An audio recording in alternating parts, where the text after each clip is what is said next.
Can I can I just say? Oh, denied. Welcome in. Also, Zest. Welcome in. Can I just say? It's crazy that ads decided to start almost 4 minutes into stream. I think that's kind of sick and twisted. Anyway, Happy New Year! Happy New Year, everyone! Welcome in. Welcome in. Thank you, Zest and Denied, for redeeming your daily comics. Welcome, welcome. Today we're in a new game that seems like it has voice acting in it. Happy New Year! That is fucked up and evil. I have it set up to start a minute after stream starts because that's the earliest you could set it. Just so that since it's in the beginning, most people will probably miss it since it's people aren't gonna immediately hop into the stream, you know? So I'm like, oh, I'll just get the ads said and done with or wait at the start and that'll be like my starting soon time. That's how long my starting soon will be. Nah, bitch, it started like 4 minutes today. That was crazy. I thought I was hallucinating. I was like, did I miss the ads? I didn't see them pop up at all. And then 3:51, 3 minutes 51 seconds into the stream, I'm like, I see, oh, here are the ads. They're doing it. Anyway. Yeah, I got a new game. I wanted a game that wasn't super intensive, but also had voice acting in it, which is hard to come by. Like, most light novel-esque games or, like, even turn-based games tend to cut back on the voice acting. Like, Metaphor, I expected a bit more voice acting than there is. Not that I'm complaining, it's still a good game. It's just, I'm up here speaking up more than I expected. And I'm like, oh, no more. Intensive in what way? Like, Elden Ring or anything where I have to, like, lock the fuck in. I think this is more like of a flowchart based game where you kind of just follow the story. I don't know if there's any combat. There might be. And I think if there is, it's like turn based. It's like intensive in quotations. Intensive in the sense, like, how much do I have to lock in for the game, you know? Because we've got a couple games going on right now, and we've just finished. What was it? I guess Dispatch isn't exactly super intensive, but is it an example of, like, I need to be like graphics wise? Oh no. But that could also be a case. Like some of the newer games, probably. Like I can run Elden Ring on my setup right now, but I don't know about the newer shit that's like 150 gigs and wants you to have the best of the best. But I think if you can run Elden Ring, you're at a decent setup.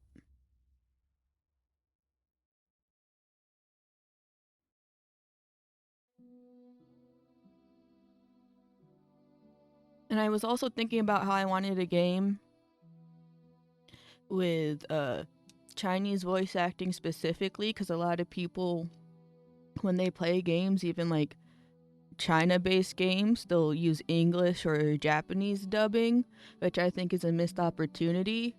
And I was playing Hoyoverse games being like, man, I'd love to be one of the few people out there that stream Hoyoverse games in Chinese.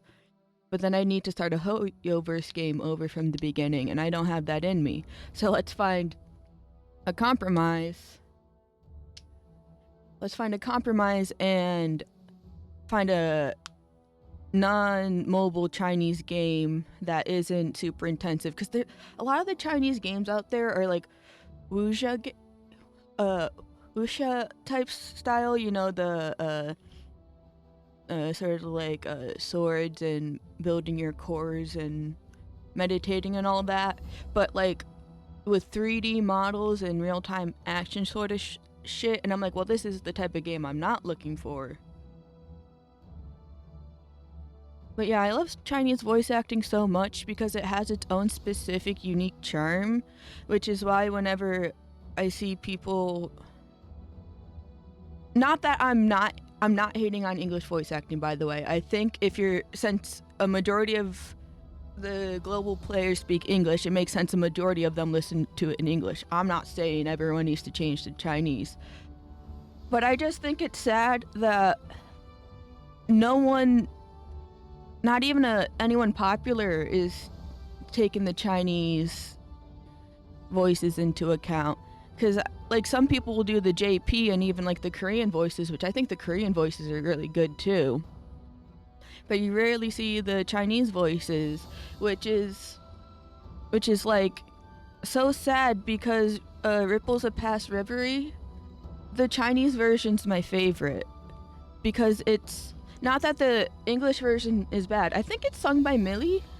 It sounded like Millie, but the Chinese version has a almost completely different feeling. It's a lot more mellow, somber. The voice is like a lower pitch, not too lower, but Millie has that specific like high pitch that's iconic to her. And the Chinese version doesn't have that, and I don't know. And I really like Chinese Alicia slash Cyrene. Her voice really suits her. I think the only like voice casting I've ever disagreed with in a Hoyoverse game is Kiana in Japanese, purely because it's so fucking different from her Chinese voice that whenever the cutscenes play and the mandatory Japanese audio plays, I'm like, oh, who the fuck am I listening to? Not that the voice acting's bad. She has great voice acting. It just sounds like an entirely different person to me, which isn't usually the case even across like English dubs. Like you can still get a sense of the character from the I know of one singular larger VTuber who streams gachas, who streams them in Chinese. Oh fuck yeah. Yeah, it doesn't happen often. It's mainly English, and it's like I'd say 60% English, 20% Japanese, and then 10% mixed with like the Korean and Chinese, but mainly with the smaller streamers. So it doesn't not exist. I just need to see more of it, and I want to be the change I want to see in the world, and share Chinese voice acting because I think it's so underrated.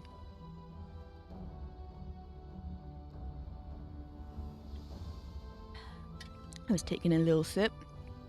But yeah, I'm excited to get into this game. Oh, why the fuck? Okay. I clicked on and suddenly the audio spiked. That's so funny. So I don't really know much about this game other than the trailer had voice acting and it seemed like obviously there's a flowchart, so there's different endings, I think. So I'm excited for that. And it seems like very visual novel-esque, so it'll be I don't want to say less gameplay because when it comes to visual novels, the reading is the gameplay, but less gameplay. I kind of just want to turn my brain off and see a little visual novel action, So I just want to make sure the voices. Okay, yeah. Voice language is Chinese. The written language is English. Perfect. Skip mode, I think, is set to only when read. I don't know. It doesn't seem like there's... Typically, when there's like a text display speed, there will be a little area where you could see where the text will display itself, but it just seems like you have to figure it out yourself. I'll adjust these settings if I'll probably use auto mode, because I typically do that with voice acting. Because just when it's a language you aren't a native speaker of or even like have studied, it's hard to tell when they like end the line, you know? Because sometimes they'll trail off, but the trail off isn't written in dub because the dub is just like written different.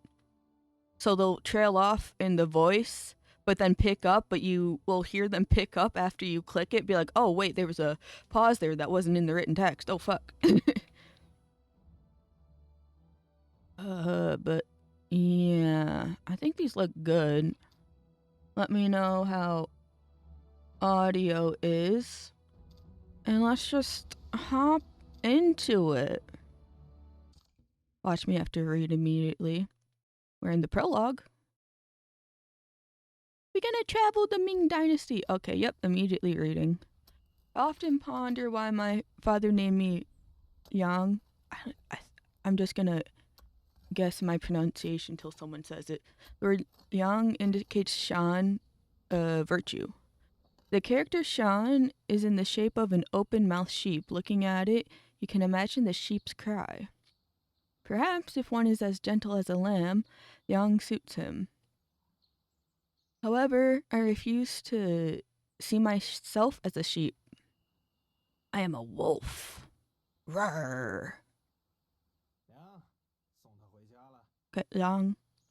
I was halfway there. From nearby, there came a rough voice inquiring. I glanced sideways, and a man approached from the distance. Step by step, he made his way, twigs and fallen leaves crunching. Baby, I'm praying on you tonight. Just like Elmo. This rock kind of looks like a bird peering at you, like the beak's right here, and the eye with the raised brows right here, and here's the head, and here's the wings and the body. Just looking at me like, what the fuck are you looking at? And I'm like, well, you're looking at me, so I'm looking at you. Anyway, sunlight streamed through the cracks in the woods, dappling everything, yet he adeptly hid himself in the shadows. Oh, hello. I sized him up. Capped in a bamboo hat, clad in a raincoat, holding a gourd, he seemed more a fisherman than a menace at first glance. Such an appearance made it easy to let one's guard down, hence he was usually tasked with luring the sheep, and then I would do the butcher's job. This fellow was another wolf accompanying me. His name was Shi Jing, but I preferred calling him Tongue. Ugh. Not the tongue.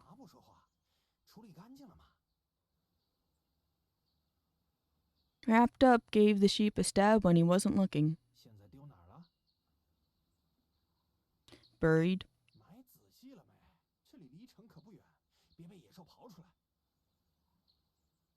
Buried him tight, no worries. Not us killing people. 3,000 coins worth 5 taels of silver plus 200 coins, ragged clothes, and a pouch. I take 4 taels, you get the ragged clothes, and the pouch is mine. Not me taking it all. This time there was just one sheep. I killed and buried him, so I deserve more.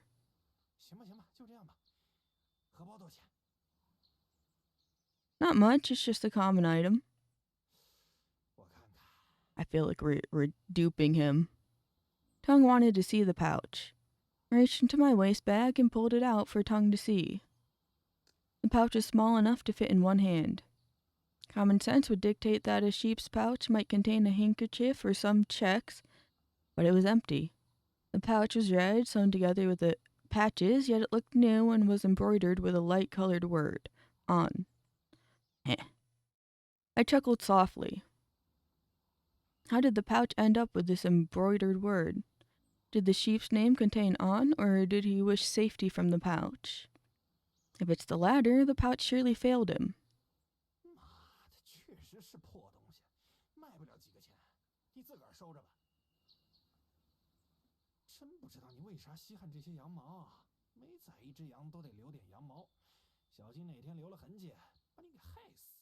They need to stop talking in euphemisms, because at first I thought they were talking about actual real sheep. No big deal. I gave the pouch a squeeze and tossed it into my waist pouch.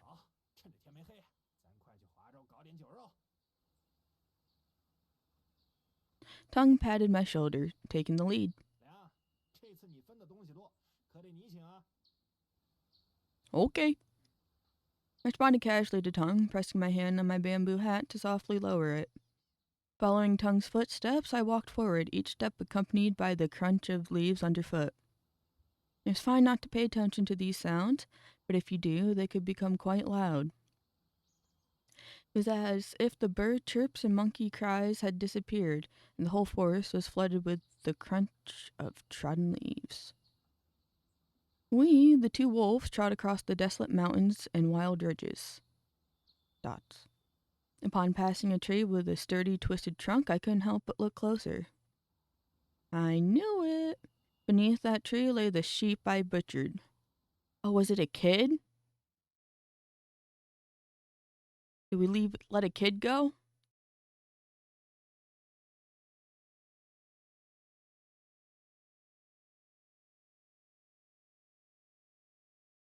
The sun hung high, almost blinding, but its rays lacked the slightest trace of warmth. I couldn't shake the memory of the sun from my childhood, so warm and inviting. Now it felt different. Perhaps it was a sign of the fading dynasty, an era griped by misfortune, where even the daylight had grown cold. I was going to say old. Gulp.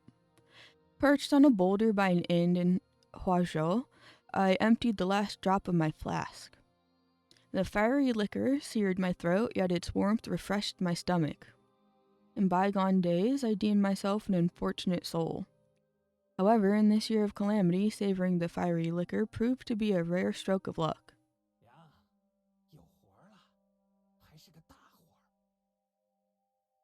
A familiar voice rang in my ears. I glanced over, and there was Tongue standing behind me. Same old attire, a bamboo hat, straw raincoat. He seemed like a fisherman. He does not look like a fisherman to me, to be honest. Look at this. Look at this dagger right here. He looks like he's ready to kill anyone. Tongue's eyes gleamed, smiling at me, ready to spill some good news. What's the job? I gave him a quick look, inquiring casually.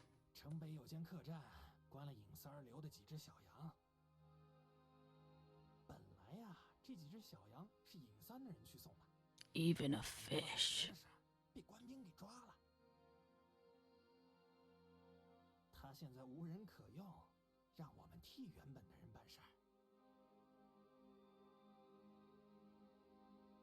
I won't handle lambs.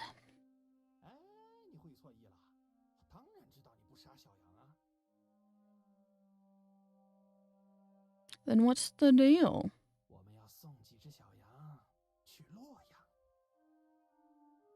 Human trafficking? My heart sank. I finally got what Tongue had been hinting at with his mysterious talk. Whenever he sought me out before, it usually meant dark deeds like robbing and killing. This time, all secretive like, turned out he wanted us to do trafficking, delivering some acquired lambs to Liao Yang for a good price. Damn. We the evilest of evil.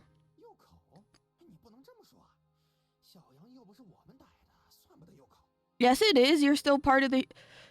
Do you think human trafficking is all done by one person? Are you crazy?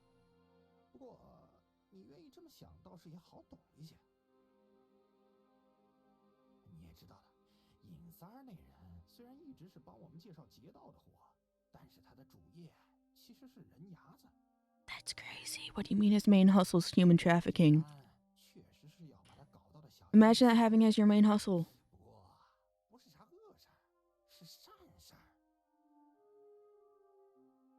We're a bit hitting too close to home right now. How is human trafficking a good deed? I'm saying. I frowned and almost didn't want to hear Tongue talk anymore.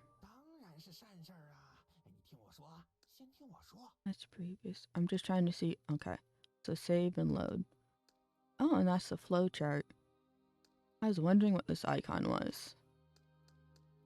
I was thinking this was the save for some reason, and then this was like... I don't know. I couldn't figure out what these were. Anyway.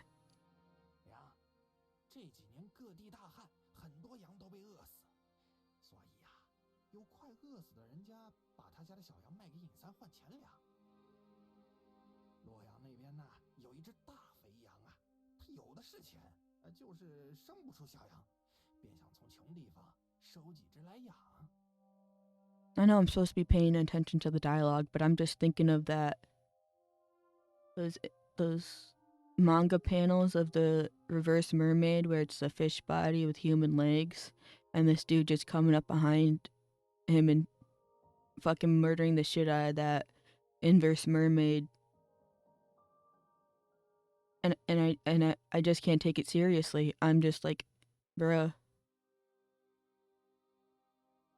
He was jealous of the legs, I'm gonna be honest. Anyone would be jealous of those silky smooth legs. Like, how does the fish have better legs than most people? Kinda crazy. 你想啊，那些穷人家的小羊们本来就要饿死，我们把它送到富的地方去，这样他们的父母不至于饿死，小羊也能吃得饱饱的，所有人都高兴了，咱这是在做善事啊！不瞒你说，一只小羊100两，4只小羊400两，你我对半分，今后几年都不愁吃穿了。This sounds too good to be true. We must be human trafficking some fucking high profile people, and we're being kept in the dark because the less we know, the less risk. I do think it's funny that he has this like whole brim, but the brim broke right here. So it's like fraying to bits. Someone needs to get this fisherman a new fisher hat. He's gonna roast in the sun out on his boat. He's gonna get hella sunburn. Skin cancer fears him. That's how addicted he is to the sun.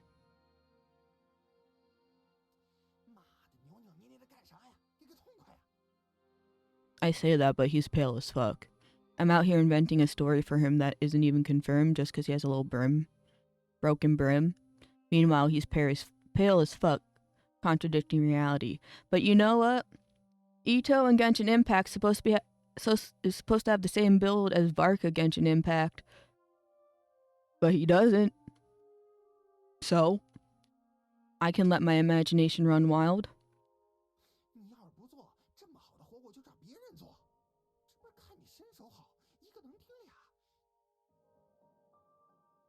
So it sounds like you need me, and if I refuse, you're in a pickle.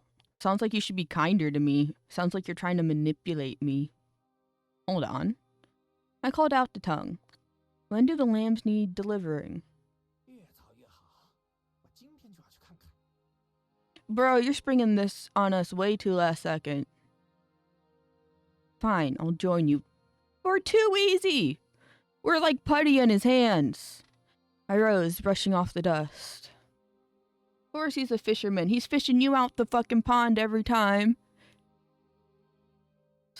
Slicing a sliver of your fucking succulent flesh while you're still alive, and then tossing you back in, waiting for you to heal again, just to repeat. Tongue laughed, leading the way. Tongue said a few words, managing to convince me. Maybe it was the promise of no worries about food and clothing, or perhaps the idea of doing good deeds that swayed me. You're not doing good deeds by human trafficking! Anyway, I'm going along with Tongue's plan to see what's up. Maybe he just has high charisma.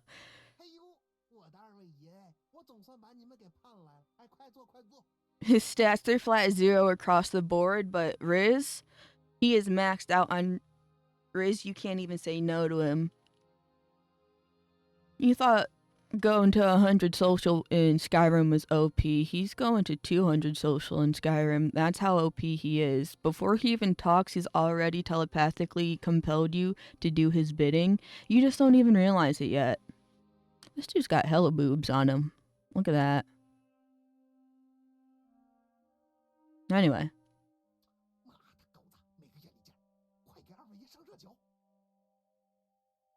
Just arrived at the inn with Tong, and Yin-san greeted us with flattery. Guiding us to our seats at the inn, he scolded his workers to bring us drinks. The sudden shift in behavior made me wonder if he was just acting. I stayed standing, eyes fixed on Yin-san, my mind wandering into some interesting scenarios. Possibly from my childhood love for shadowy places. Whenever I meet someone, their animal form pops into my head. Bruh. Not the animal form. He's out here imagining these people as their personas. Most are sheep. Tongue and I are wolves. Tongue is not a wolf. Tongue is a sheep in wolf's clothing. Insan, though, comes across as a fox. So he's the deceptive, sneaky type that'll betray you. So why are we doing business with him? Tots. This fox's lair was the inn in North Huazhou. No guests came and it closed all year. Then was a cover. He used it for his business dealings. I'm not gonna lie, I've always wondered why foxes have the being deceptive connotations to them. Because all the foxes I see and heard of and how their behavior works, they're just little sweeties. They're just little sweetie pies. They're a little weird, but they're sweetie pies. Who the fuck got betrayed by a fox so hard that they had to put it in mythos to tarnish the reputation of every future fox? Then was a cover. He used it for business dealings. And there's a higher up he answered to. The big boss handed down missions and he passed them on to us. Oh, so it's like an undercover adventurers guild, but instead of being good guys, you're evil guys. So, I guess not an adventurers guild. We're the evil underground syndicate. The top hero of the adventurers guild would be Moidoin. We're one of the grunts, though.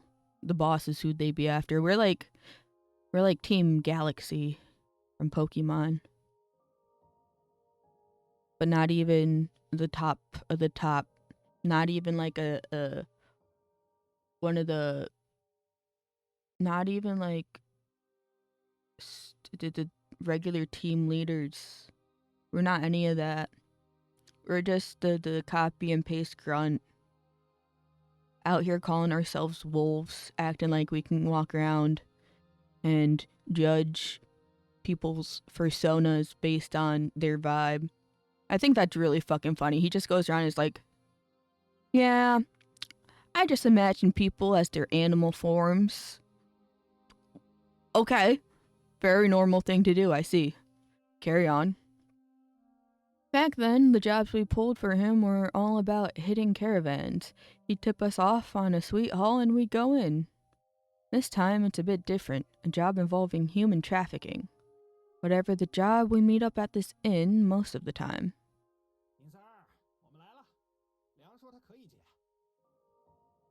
Who said I'm in? I haven't committed.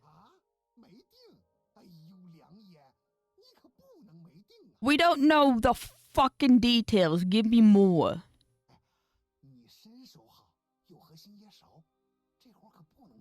Oh, so I was right. You can't do this without me. You should be kinder to me. You should stop treating me this way.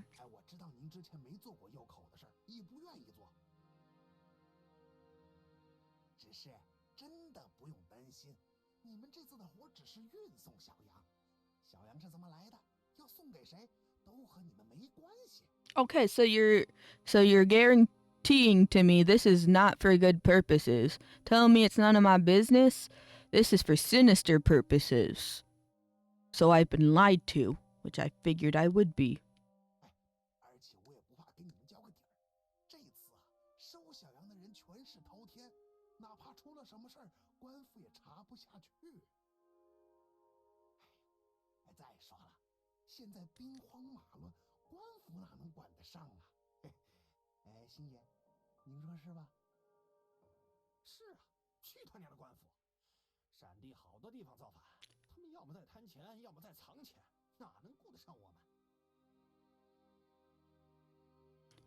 Yun-san explained to me, relying on Tongue backing him up at the same time.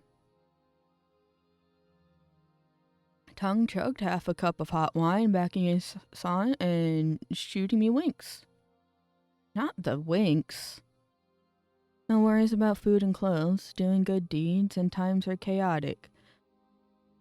Bro, you were too easily swayed. I get times are tough. You're probably poor as fuck. But you need to think. You know what? Maybe he's starving and he isn't thinking straight because the hunger's getting to his brain. He literally can't think straight. He's just going with the flow. I kept echoing in my mind, challenging my principles. Now, do I dive into this job or think twice? I'm scoping shit out first. I'll take a look at the lambs first and decide after. I said slowly to Inshan and Tong. Alright, if you're into— Oh, right, voice acting.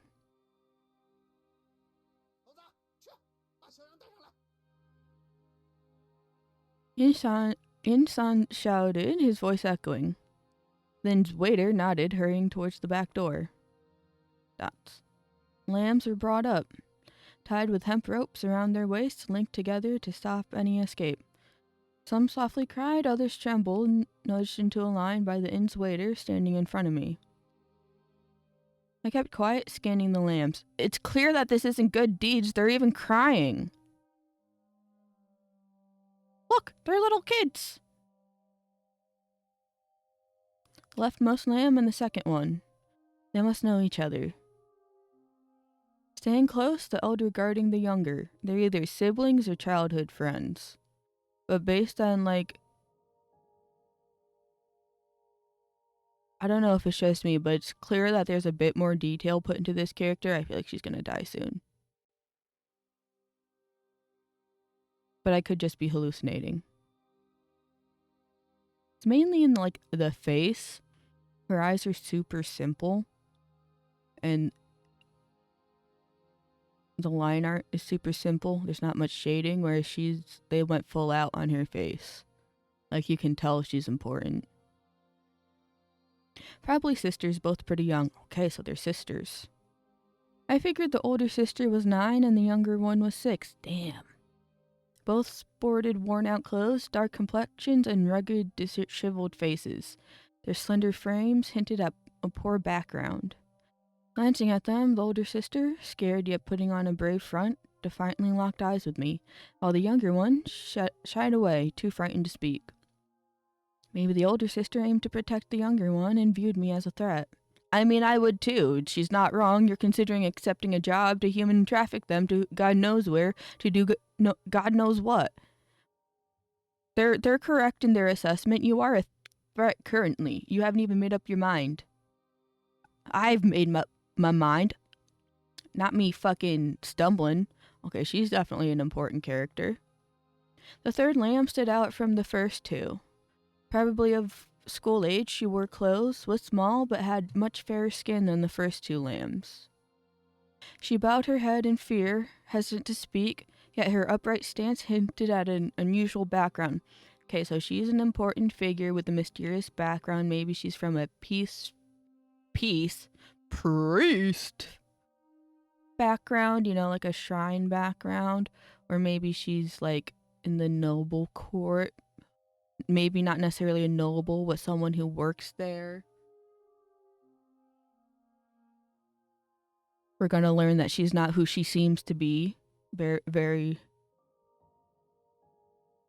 I like your little pom-poms. Sorry, I got distracted. You're so fluffy. Anyway. Fought the two on the left, the third snatched. I casually asked Yin-san, laying out my judgment.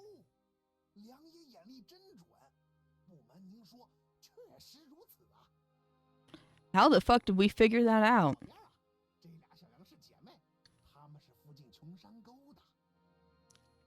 So they're from nearby. That's even more risky for us to be human trafficking them.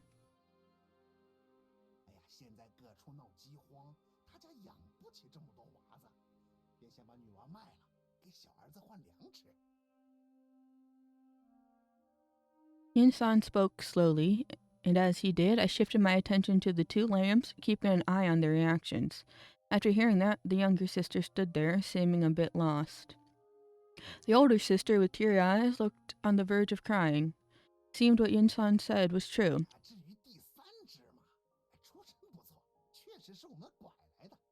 I was saying, good family. Snatched? Is it safe?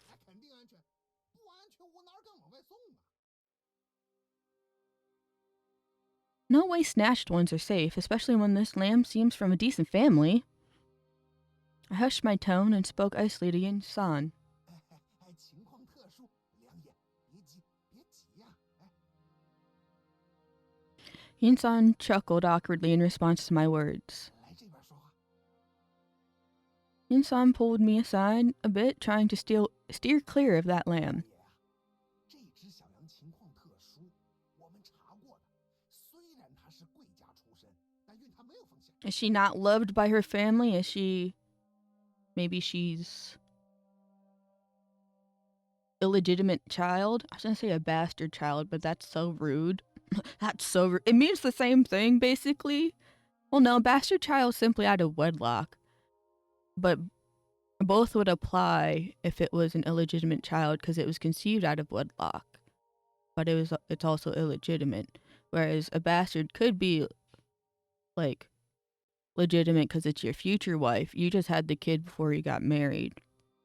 Yeah, okay, I've mathed it out. So I'm guessing maybe they don't give a fuck about her. Maybe she's an eyesore to the family and that's why he thinks it's okay. Why? When does trafficking a noble young lady become risk-free? Aren't you worried her family might report this to the government? 报官？哎呀，不怕。他家现在自顾不暇，怎么可能来找他呀？ Okay, what are they occupied by? What happened? 他家呀，曾与原都师交往甚密，好像还沾点亲戚。 That seems even more risky. 原都师你知道吧？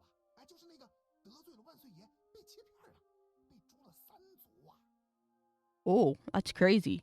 Ruh-roh. 都师死后，他家遭受株连，杀的杀，流放的流放，遭贬的遭贬，早就家不成家了。 Okay, that makes sense. So she's not exactly unloved as far as they know. The house has just fallen. Everyone's dying. They're dispersed. It's chaotic. Okay, gotcha. Dots. I kept quiet. If Yin San's words held true, no one would bother about the lamb this family lost. Even in times of peace and prosperity, the offspring of condemned officials were disregarded, let alone in times of turmoil. Fine, I'll give the last lamb a look. I nodded, leaving the matter of the third lamb behind, and turned my attention to the last one. Oh, hello. The fourth lamb's a young boy. He looks like the oldest, tall, only a head shorter than me. He doesn't look very tall, if I'm being honest, but okay. Hunched, awkwardly tilting his head. Maybe if he's hunched, I could see it. He anxiously looked around, his gaze dodgy and elusive.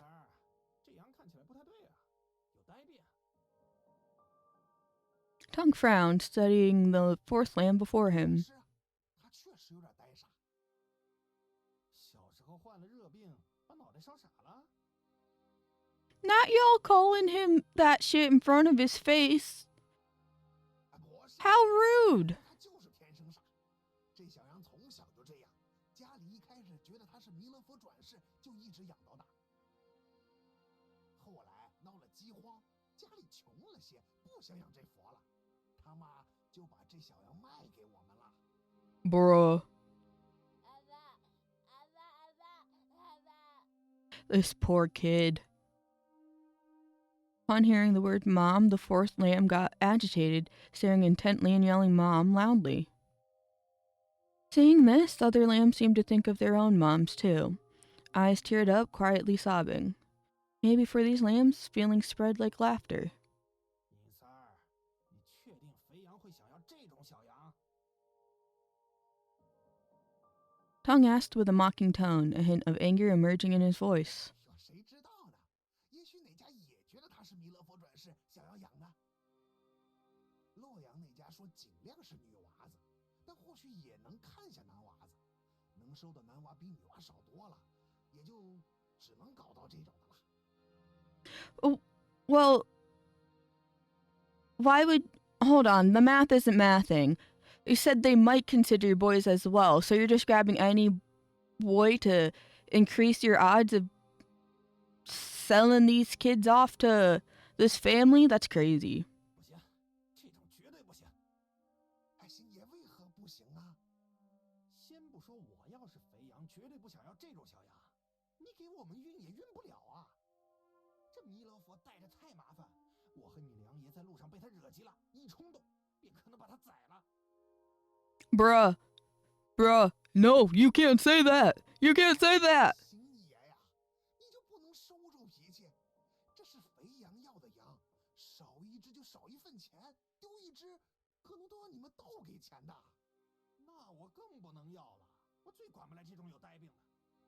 我们管不了他，若是他一路喊喊叫叫，难免会引来官兵盗匪，到时候所有人都要完蛋。Agreed. I mean, he's not wrong, but they're being so insane. I sided with Tongue. I think they should just let them all go, if I'm being honest. Send them all home. Slam was too hard to handle in my stirrup troubles. 行，我早知道你会不愿意。哎，正好，也罢。其实我也担心那肥羊会不喜欢南华，哪怕这种肥点的也不行，大概率会退货。哎，狗子，那你还是把那小羊也带上来吧。There's another one? That lamb? I furrowed my brow, puzzled by Yin-san's words. Oh, this is the girl from the home screen, I think. Before long, the waiter returned with another lamb. This lamb stepped out from the backyard, immediately catching my eye. Appeared to be around 10 in the early years of schooling. Donned in worn-out clothes, her skin neither dark nor particularly fair. Quite slender, my first takeaway from observing her. She had a small frame, clothes tightly wrapped around her, revealing protruding bones at her wrist. The thin fabric outlined her bones. I don't know, it looks pretty loose on her. Unless you mean the bandages, that's true. Her hair was pitch black, while her eyes had an unusual deep blue hue. This lamb appeared delicate, as if she were a bit plumper, perhaps she'd be a beauty in the making. 哟，这小羊看着还不错。你这儿的几只小羊，说实话，除了弥勒佛，都还长得不磕碜。那是，我的货源肯定正。哎，梁爷觉得如何呢？ I don't mind how the lamb looks, but I'm curious why she isn't tied up like the others. I noticed the last lamb wasn't tied with a rope around her waist. Curiously, I asked Yin-san. Keep on to put a fucking H in there. She's unique and doesn't need a tie. You trust her? 放心啊，他不是被卖过来或是拐来的，而是逃荒的时候自己过来的。这娃子呀，是上个月刚来的，像是被调教过，只要给一口饭吃，什么活都愿意做。哎呀，虽然我也觉得可惜，但你们若是不想带那弥勒佛，可以让他替着去吧。正好啊，他也愿意去洛阳。哎，他是哑巴，但是很懂事，平常不哭闹。你们跟他说会去一个能吃饱饭的地方。我说尹三儿啊，你这儿的小羊怎么除了傻子就是哑巴？哎呦，这小羊是哑巴又怎样？二位爷呀，说真的，要不是跟肥羊约好了货的数量，我真不打算把它给交出去。Oh, so you have a quota you need to meet? 你们别不信。So you just grabbed whatever. 说话，养得好 Okay. 绝对能卖个好价钱。看耳朵没问题吧？哎，没问题的。啊，那倒也方便。 Tong nodded, agreeing with Yin-san's idea. Having this girl along would be easier than dealing with the boys' issues. I agreed with that, but I wanted more details. Yin-san, how old are these lambs and what are their names? Asked Yin-san. 所属的俩姐妹，9岁和6岁，叫红儿和翠儿。 Oh, so you were correct in your age estimates. That's funny. 第3只叫琼华，9岁。最后一只小羊，哎，它是哑巴，也不识字，所以很难知道名字。你们就叫它小哑巴就可以了。哦，年龄还是知道的。我问他是否9岁的时候，他点过头，估摸着就是9岁。 No name. 9 years old. Mute. I looked again at the last lamb brought in as a backup. This time she looked up and met my gaze. Surprisingly, she didn't shy away like the other lambs. She stared at me quietly. Her deep blue eyes reflected my image.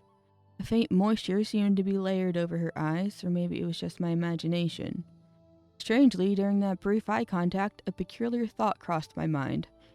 She stood out as the only one among the children who didn't resemble a lamb. Cat. She appeared to be a cat. There he goes again with his fucking persona assignments.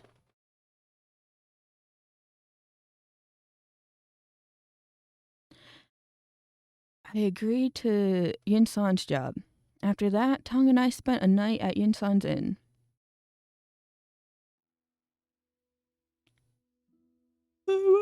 Excuse me. The next morning, I tidied up my attire, wiped down my sword, and sheathed it. Before we hit the road, Yin-san got us 2 pack horses for the journey. Can't ride them, but they're perfect for carrying stuff. To avoid checks on the main roads, we'll take lots of mountain paths. Those trails aren't good for wagons, but pack horses will work. The inn was in a remote spot and very few people were around, especially in the early morning. Young and I stood by the inn, estimating how much time our job would take and planning what things to bring along. Oh shit, that's a fucking long play. That's long. That's goddamn 200 fucking miles. Can't reckon it that way, but the lambs will make at most half a dozen miles a day. Taking detours will extend the distance, if anything.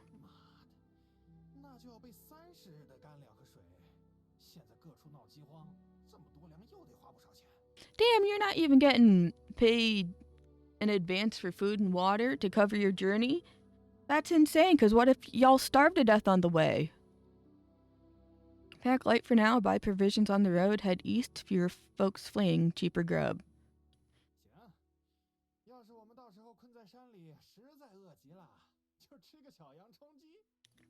You're not allowed to do that?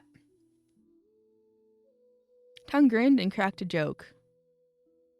I just shrugged it off and didn't say anything.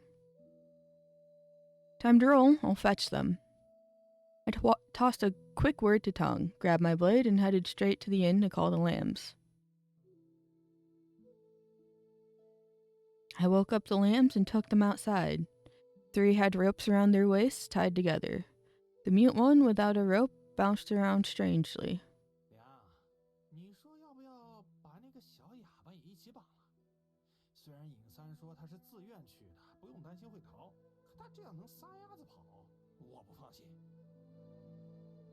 Yeah, makes sense. I nodded, went to the saddle, and found a rope in the bag. I connected the new rope to the third lambs, tied a knot, and then went over to the mute girl with the other end of the new rope. The mute girl surely caught wind of our talk. She peeked at me, then turned away. Though she didn't look at me directly, she stood tall, arms raised on both sides. I didn't say anything, just stood behind her, head down. I took the rope, looped it twice around her waist, and tied a knot at her back. As I wrapped the rope, I could feel how skinny she was. The rope around her waist was only half an arm's length. So thin. After that, I double-checked the ropes on the lambs and then tied the rope's end to the pack horse. These knots were really tight, so unless they had something sharp, it'd be tough for them to untie. Do they realize how obviously human trafficky they look? Like, anyone who glances over to them will immediately get a hint of what they're doing. Like, I'm so confused. When I tied the rope around the little mute's waist, she went along with it, didn't put up a fight at all. She did see him as sensible as Yin-san said. She's not sensible if she's going along with human traffic. Well, playing along might keep her safe for now, I guess. I don't know. She did seem as sensible as Yin-san said.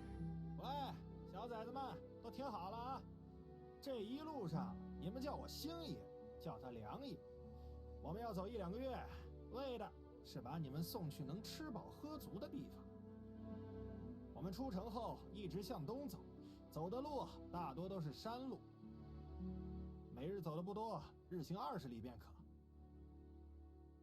粮食我都备齐了，今后我们一天吃2顿，午时1顿，傍晚1顿。这2顿多吃点儿，别的时候不许喊饿。走路时不许交头接耳，不许哭闹，违者罚粮1天。这一路不要想着逃跑啊！逃者鞭笞数百，打死后还要被我活剥生吃。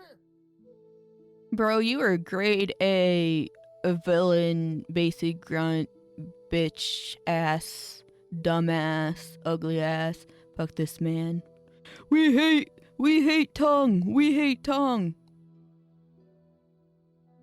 Tongue, all red-faced and loud, introduced himself to the lambs and set his rules. While he talked, he pulled out a switch from his bag and waved it in the air, showing it to the lambs. The young lambs couldn't hide their feelings well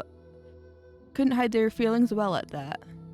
When they heard about a place with lots to eat and drink, their eyes got big, but when they heard about I'll strip your skin and have a feast, they all got scared and huddled up. Especially that refined lamb named Zhonghua. When Tongue waved the switch, she got so scared her legs shook, almost falling down.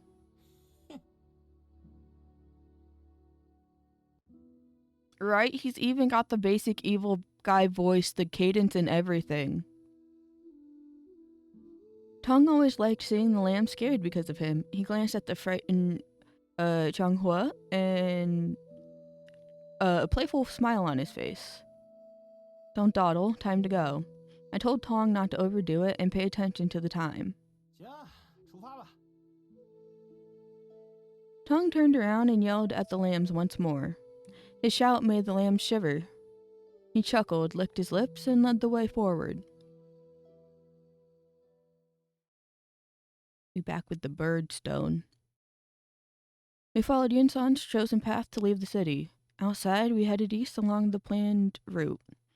To steer clear of the main road, we had to go through the foothills of the Tuhua Mountains area. First, we'd cross Shaohua Mountain, then Mount Huashan, and then after that we'd reach Tongguan, where Yunsan had set up a place for us to stay. The mountainous journey would take 4 to 8 days. Tongue and I knew this part around the Tuhua Mountains area well enough to avoid bandits, but with wild beasts in the mountains, can't be too careless. Not the wild beasts. We walked through Shaohua Mountain. We didn't speak along the way. All we saw were endless trees, dirt, and rocks. All we heard were hooves, insects, and footsteps. After about 2 hours, Tongue suddenly starts talking to me. 喂，梁，你知道群大虫吗？ No, what the fuck? Tiger herd? 哦，你不知道啊？群大虫就是成群的大虫，寻常时候大虫都是独来独往。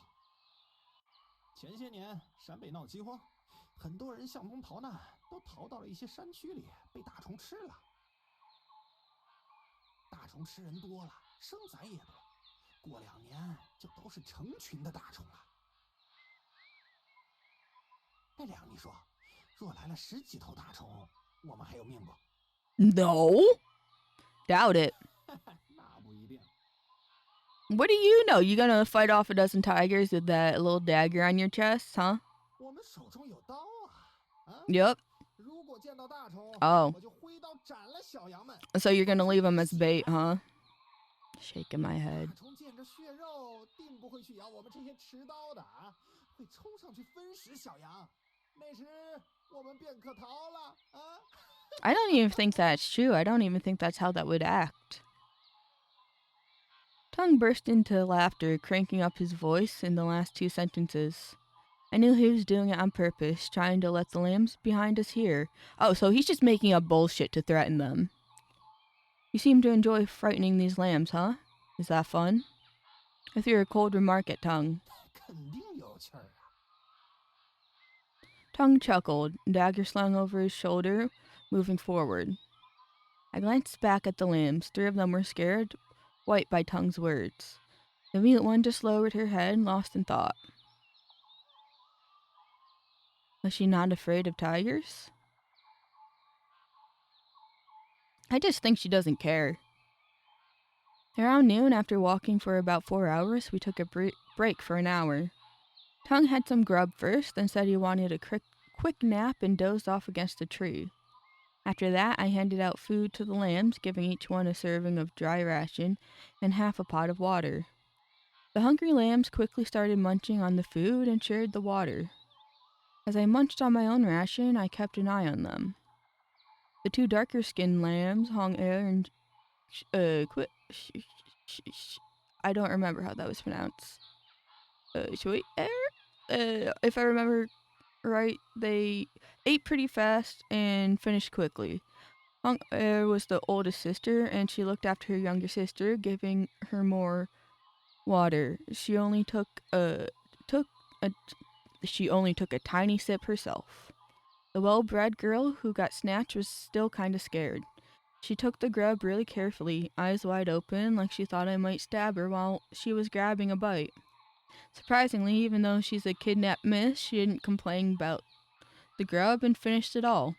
Not sure if Yinson did a good job training her after the snatch, or she just figured out how things are now. While eating, her eyes got teary, and I figured she's thinking about something. Heard it's easier for poor folks to handle a rich life, but rich folks struggle in poverty. Probably hits lambs like her hard. Yeah, besides watching those 3 lambs, I also kept an eye on the mute girl. She chowed down on her grub, eating really quick.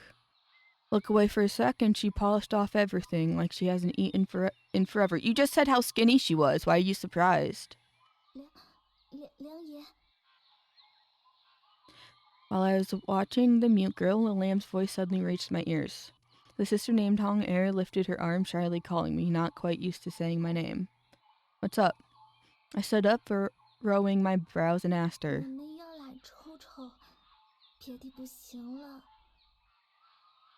Hong Er told me a bit awkwardly. I turned to look at her younger sister. Sweet Air's face turned really red. She hunched over, holding her legs, just like Hong Er said. Eat, drink, pee, poop were constants of human life. We had been on their own for a while, so these lambs probably needed a break. Since Tongue didn't cover the rules about relieving themselves, they might have been holding it in until now. Sure, if anyone needs to go, just do it on the spot. I looked at them and casually announced my solution. Why not? The lamb called Zhonghua seemed uneasy about my suggestion to do it on the spot. She looked at me awkwardly and then glanced nervously at Tongue, who was resting under a nearby tree. Her eyes showed worry and discomfort. While I wasn't entirely sure of her thoughts, I could guess. Maybe she was concerned that if Tongue woke up and saw them relieving themselves nearby, he might find a reason to punish them. Or she might be hinting that, being a girl among guys, she didn't want to do it in front of men. I leaned more towards the first one. After all, these young kids were still a few years away from being adults, so such concern shouldn't bother them. All right, follow me with the ropes. We'll head to a spot behind those trees, line up, and take care of it there. I shared the plan and went to the pack horse, undoing the tied ropes. Holding the ropes, I guided each lamb. We passed the sleeping Tongue, going toward a cluster of trees a bit away. The lambs to relieve themselves. When they came back, Tongue was still asleep. The lambs took a short nap. I stayed awake, keeping an eye on them and the surroundings. Oh, we're on watch duty? Crazy. After lunch, we resumed our journey. We walked for 4 or 5 hours around the foot of Shaohua Mountain. Thankfully, we didn't run into any beasts or the tiger herd Tongue mentioned. Sweet Air stumbled along the way, almost falling. Luckily, the rope tied around her waist and being close to her sister kept her from hitting the ground. The silver moon shone bright and stars scattered across the sky. Soft clouds moved slowly and insects made a racket. Night made it hard to see, so we decided to find a campsite at dusk, resting until dawn before hitting the road again. We'd been through these mountains a lot, found a good mountain lake for camp as dusk settled in. The lake was good for water and washing, and the conditions were decent. Tongue set up a camp, and I made a fire. He unloaded tools from the pack horse, gathered some dry straw nearby, and set up makeshift bedding. I grabbed a bundle of firewood and took out the fire-starting tools from the pack. With a fire starter in one hand and a piece of flint in the other, I struck the flint hard, producing sparks. I swiftly brought the flint near the tinder, and after a few attempts, the flame finally caught on the tinder. The flame quickly spread from the tinder to the firewood, forming a blazing campfire. The campfire served as a warning for nearby beasts and provided us with light and warmth. The youngest, Su'er, happily sat down and got close to the blazing fire. She reached out her hands to feel the warmth of the campfire. Seeing Su'er do this, the other lambs first checked our expressions, making sure we weren't mad, and then also gathered around the campfire. 娘，你还真能搭好火呀！我记得你不是怕火吗？ We went from being afraid of the fire to becoming the fire. Just done with his work, Tongue joined us by the campfire. He brought up my old story.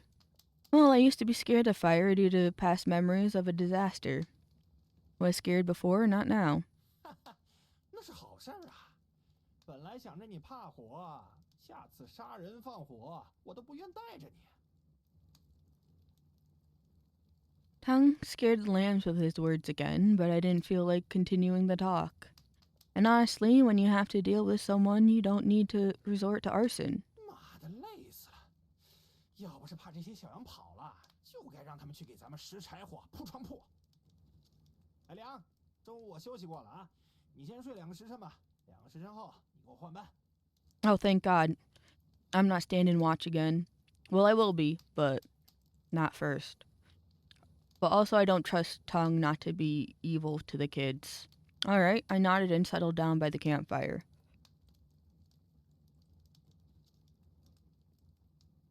A gentle breeze passed by, making the campfire flames sway like torn red ribbons in the air.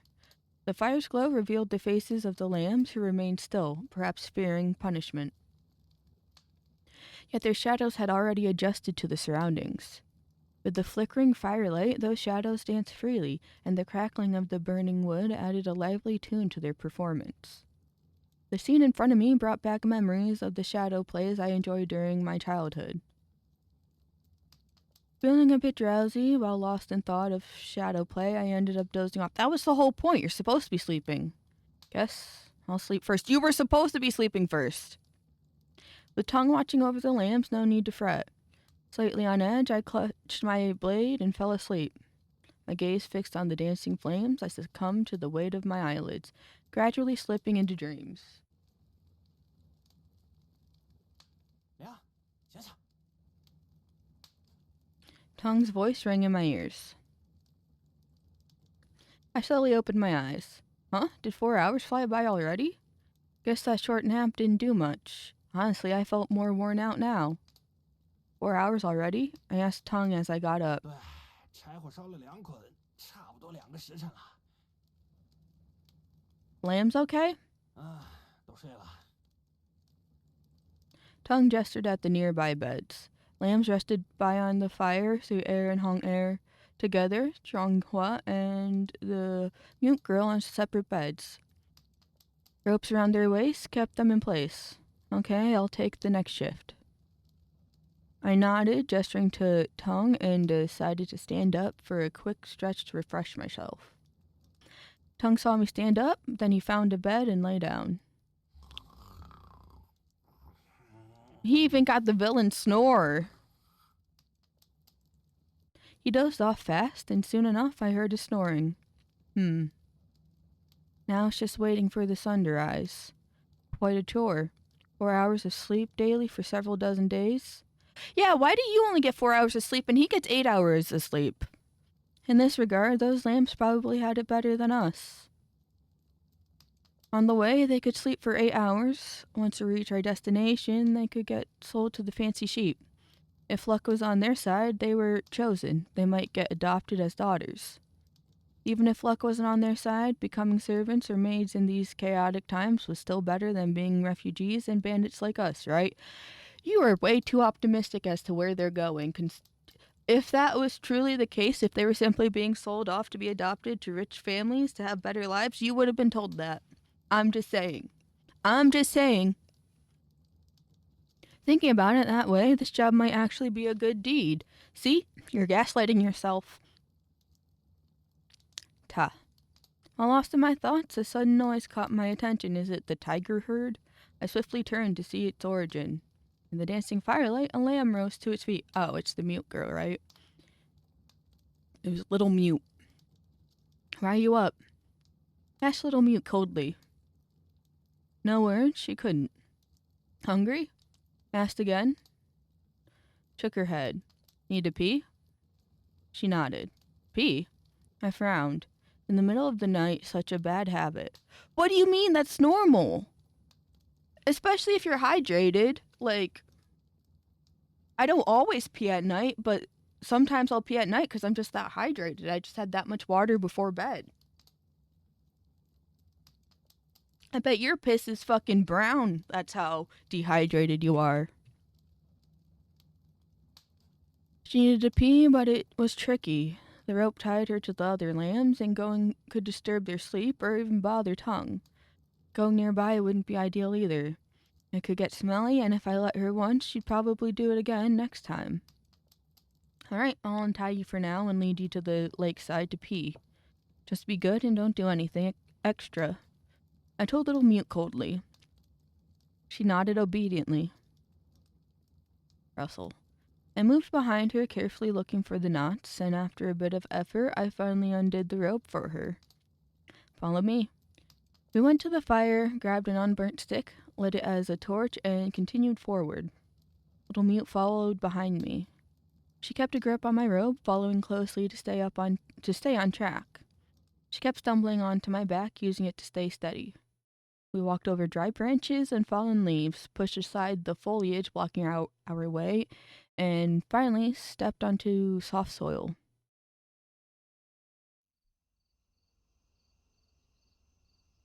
We reached the lakeside. Tall reeds bordered the lake. The ground was damp, and it seemed like a good spot to take care of business. Here's a good spot to go, I said to Little Mute, pointing to the nearby reeds. Little Mute nodded and went over. She crouched down, tried to untie her belt, but then stood up again. She looked at me, a bit embarrassed. Almost seemed like she's shy. She preferred some privacy. Fair enough. She seemed smart. I respected her wishes. I turned around to give her some privacy. After a bit, I heard a rustling sound. She was undoing her skirt, doing it slowly, maybe a bit hesitant, perhaps worried I might turn around and catch a glimpse. Thinking a lot for a 9-year-old. When I was 9, did I care if there were people around when I peed? Oh. Yeah, that might be true. Hello? Suddenly, a chilly breeze swept over my neck. Quick, rhythmic footsteps came from behind. Someone was running right behind me. Little Mute. I spun around. The shiny dagger flashed in the moonlight. In her hand, a small dagger glimmered, and she thrust it upward, aiming at my throat. Her hair fluttered in the breeze, and beneath those strands I saw a pair of eyes filled with deadly intent. Where did she get the dagger? Why does she want me dead?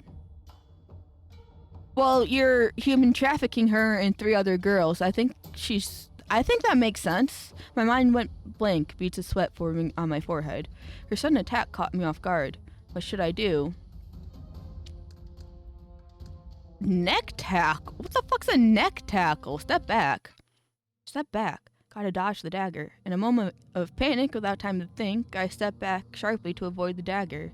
But then a problem. In my rush, I slipped on the wet ground by the lake. Unable to stand firm, my body suddenly lost balance, tilting backward. Damn it. It's over. I cursed silently and fell backwards. Thump. Lunge. 2 clear sounds. Me hitting the ground, and her dagger through my throat. Did I hit a bad end already? I stared at her, my killer, little mute. She put all her strength into the dagger, splitting my throat completely. Couldn't see her expression under her hair, but those gritted teeth told me she gave it her all. Must have used every ounce of strength to take me down. Blood gushed from my neck. Tried to break free, but with my throat like this, it was useless. Little mute, why did she kill me? No answers. Death's grip spread, draining my strength and warmth. With how long this is going, I'm assuming we're gonna do a timer rewind maybe. With questions unanswered, I slowly closed my eyes and sank toward death. Oh, nope, ending. Died halfway. Never turn your back on a feline predator. Oh.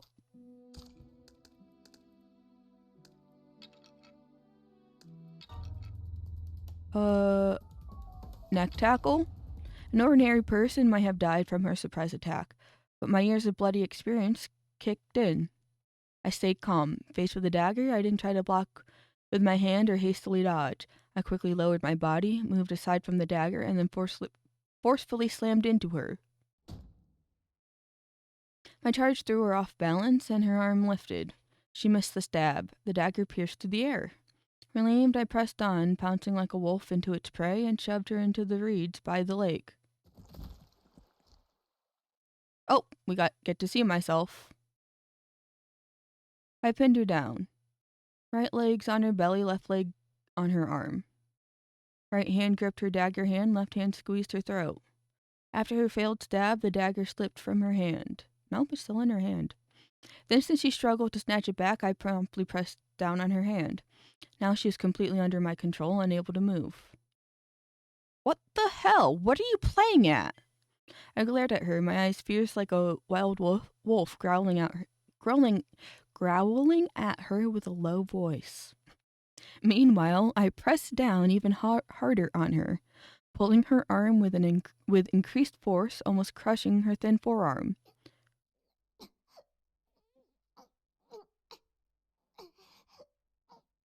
She could hardly bear it when I suddenly pinched her arm and pressed all my weight on her. In particular, her right hand was probably hurt by my knee, and the bone might be broken. Plop. The short dagger slipped from her hand and fell to the ground. Right after that, something I could never expect happened.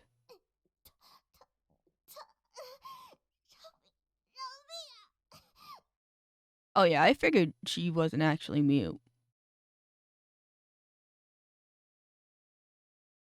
With slightly red, teary eyes, she begged as she cried. Little mute, she actually spoke.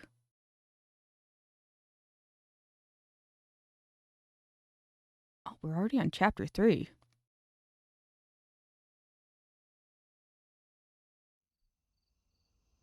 How come you're talking?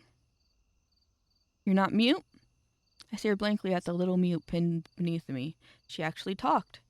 Tears in her eyes, red face, struggling for her breath under my weight. She speaks!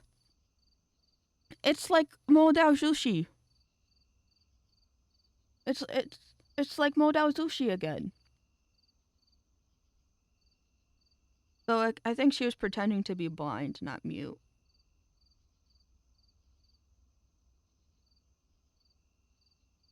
Maybe both. I think maybe she was pretending to be blind and mute. I forget. Even so, a moment ago, she begged for mercy, each word crystal clear. Did being frightened by me make her suddenly able to speak? No, she's just refusing to speak. No way.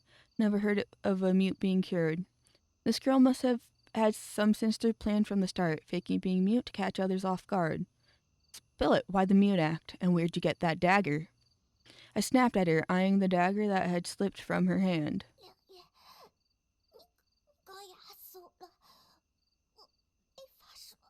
You know what? She's making points. If you have your knee on her chest, she can't get the air in to speak. She kept begging for mercy. I glanced at her and sighed.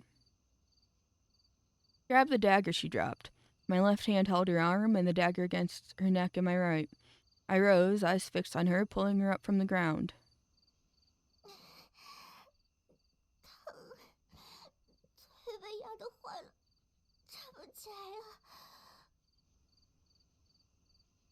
She got up, wobbling a bit before finding her footing, like a newborn deer learning to walk.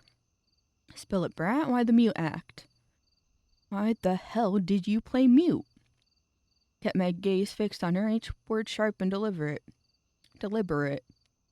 At the same time, I pressed the dagger closer to her neck. I was still steaming from her failed sneak attack. The sprat was definitely aiming to finish me off just now. If she didn't explain, I might actually cut her throat. Here comes the plot twist where she's actually an assassin, paid to be here or whatever. Oh, okay. That's what I expected, but I don't know. I thought her being a secret assassin would have been cool.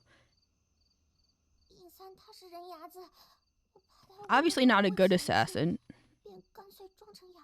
But she's clearly poor like the rest of them. She probably, I imagine the situation would have been she was offered a job to kill Yang for whatever reason, and she took the money because it was too good to be true. Well, it was too good to refuse, I mean. And so she did it, but nope.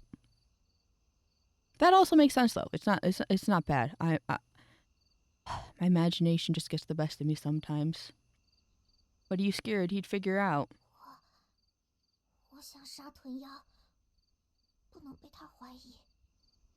Bitch who? Swine demon? She looked down, and the mention of that term just made me more puzzled. What's a swine demon? Why is she bringing it up all of a sudden?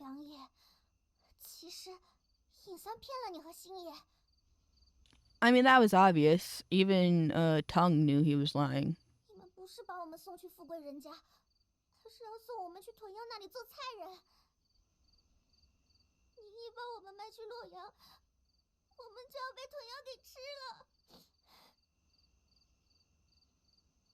She urgently spoke with a teary tone, and I was caught off guard. Tongue and I were taking these lambs to become lamb dishes. I knew the meaning of lamb dishes. It meant people who would be eaten. Can't believe there's a second UG rank Uma in English. Damn, we've got a second one already. Do not mess with the whales on Global. They will do unspeakable things. They will do things never before seen in this game.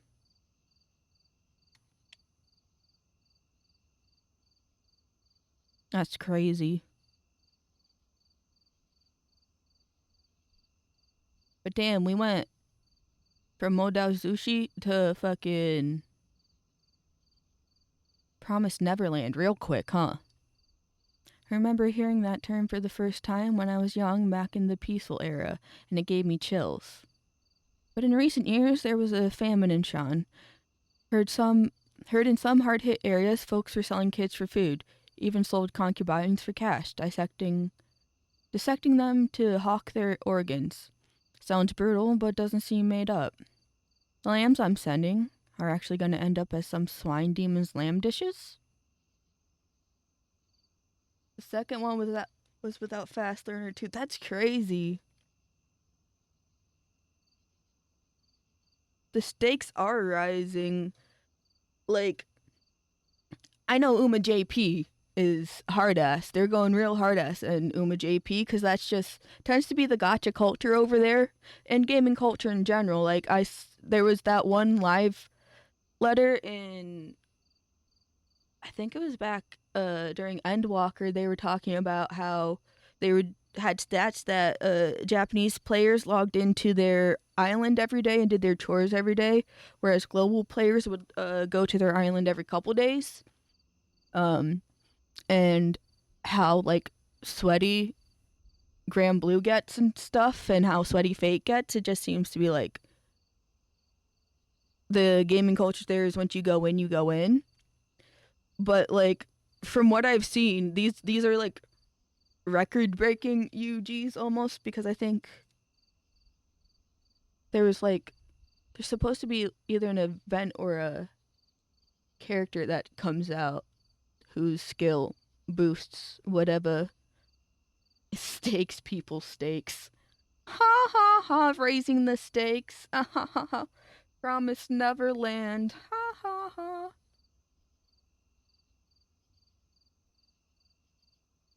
It's so funny because I watched Neverland season 1, and I then read the manga after that and got a decent way in. And then season 2 aired, and people were saying season 2 ruined it, and that there's what I think they even removed one of the characters that I really liked. It was like some dude that they meet right after the events of season 1. I'm trying to keep it spoiler free. That they removed, I think, and I'm like, but he is like the inciting incident for a whole arc. He's like, whatever, whatever, whatever. I heard there. I also heard there for Kaguya-sama Love is War, they've decided to do a anime original move, like an animated movie, to do an anime original ending, even though there's still like several arcs left in the manga to cover, and they're just not gonna do it. They're just gonna be like, yeah, we know this is popular and everyone really likes it and it's going strong and there is actually content for us to adapt. But you know what we decided? We decided we're gonna put our own spin on it and cut the series short and then invent our own ending just for fun. Like Full Metal Alchemist gets away with the anime original ending because that was back during the height of shonen and anime production, where they didn't wait for a manga to be close to finish or spaced seasons to account for manga release. They just went at it, and if they caught up to the manga, they figured it the fuck out. They either did filler or a unique ending and then just waited for more manga to come out.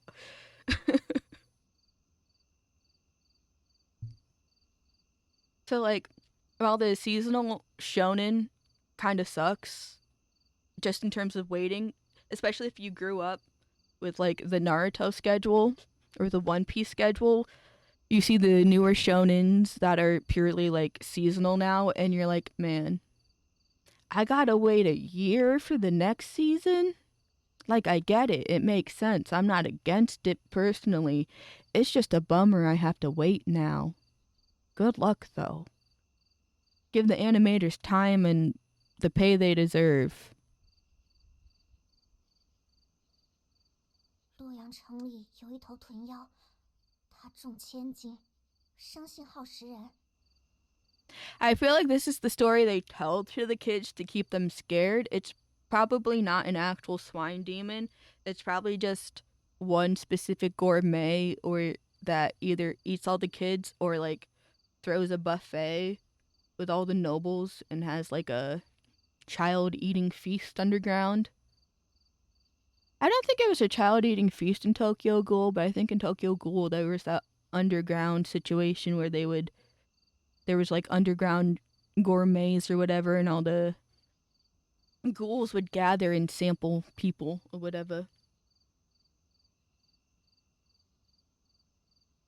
它有千年修为，能化身人形，在旁人看起来，他是洛阳最富贵的人，但他其实就是个无恶不作的大妖怪。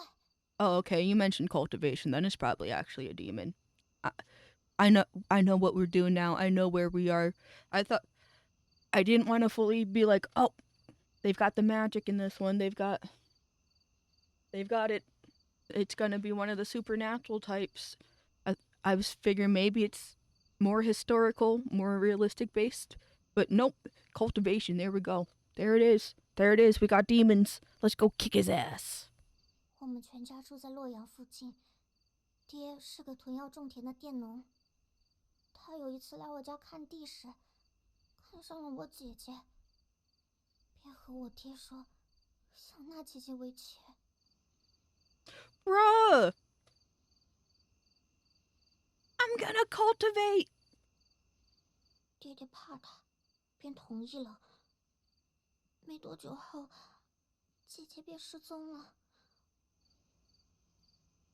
这之后，爹爹去问姐姐的情况，他们说姐姐偷东西跑了，找不到人了。Chinese BL really loves cultivation and shit. There's so many cultivation BL web novels. It's awesome. You just get to see a bunch of gay men fighting each other while looking beautiful with swords doing magic. And it's like, hell yeah. And then there's even the beefy men there. They tend to be really diverse and even showing the beefy men being gay. And it's like, oh, we love to see it. Everyone's gay. 我不信姐姐会偷东西，成天哭闹。 And then the straight people are evil. 姐姐 And thinking specifically of Modao Zushi, the straight people are typically the evil ones. 直到有一天，我梦到了姐姐。姐姐说她被豚妖吃了，希望我给她报仇。她还说，豚妖的口味越来越刁，以后不只要吃女人，还要吃小娃子。 I believe her. I know he's gonna be like, you're spouting nonsense. You're just a kid. What the fuck are you talking about? That sounds insane. I believe her. Let it be on record. I believe this child. She definitely had a psychic dream of her dead sister's soul that told her about the swine demon, and the swine demon is real. 姐姐还跟我说，豚妖让化州的尹三做人牙子的活，给他送孩子吃，让我找机会给他报仇。 I listened silently to her tale, pondering for a moment. Not convincing. What she said about the lamb dishes was morally despicable even for a bandit like me. And all this planned by a swine demon with 1,000 years of cultivation, her knowledge coming from dreams her sister sent her. Certainly hard to buy into. You acted me and let Yin-san take you just to get close to the swine demon? I asked, ice in my voice. Little Mute nodded. You think I'll believe your nonsense? Swine demon eating people? Sister sending dreams? Don't bullshit me. Don't get how a little kid like you comes up with so many lies. If you really want to off the swine demon, why lay hands on me just now? If I die, who's going to take you to meet the swine demon? How are you going to avenge your sister? Ignoring the mystical talk about the swine demon eating people and her sister sending dreams, as I spoke, I quickly spotted the holes in her story. While her tale could explain her choice to act mute and carry a dagger, it couldn't justify why she attacked me earlier. That's true. Her reasoning just didn't add up. If I died, who's going to escort her off to the swine demon? Sure enough, the little mute went silent, unable to answer my question. She lowered her head and stopped talking. Seeing her go silent, my suspicion deepened, and I began questioning the truth behind her words. What now? Should I end her? End this lying brat? Or wake up Tongue and figure out how to handle her? I pondered, biting my lip, when suddenly I caught sight of bean-sized tears rolling down her face, resembling a snapped string of pearls.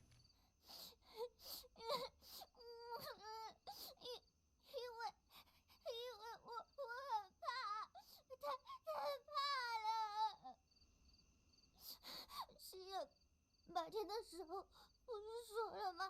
说如果我们不听话，会把我们活活生吃。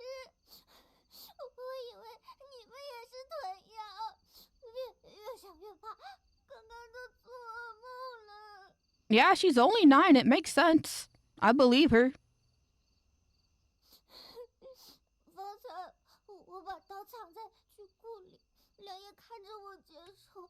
脱下巨骨肯定能看到刀。梁爷这次背过身去没看，但若是下次看了，你肯定会变成豚妖，把我给吃了。I was about to be like, what the fuck is she babbling about? But then I remembered, once again, she is 9 years old. She probably doesn't even know what she's babbling about. 我怕了，不知道怎么做。 心一横，就想着要刺梁爷。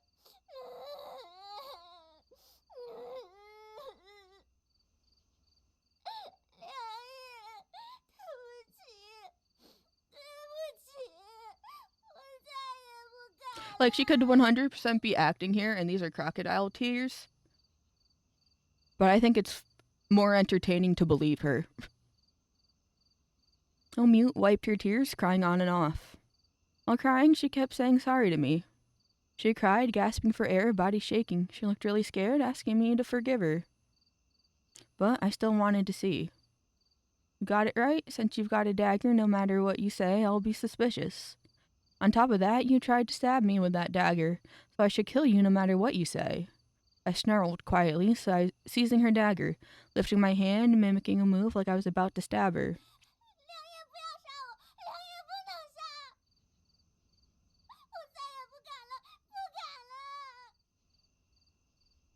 I'm gonna kill you!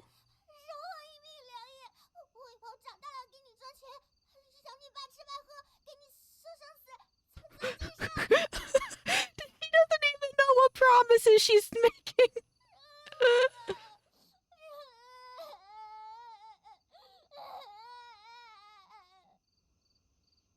She shook in fear, legs giving way, crying with watery eyes and a snotty face, talking nonsense.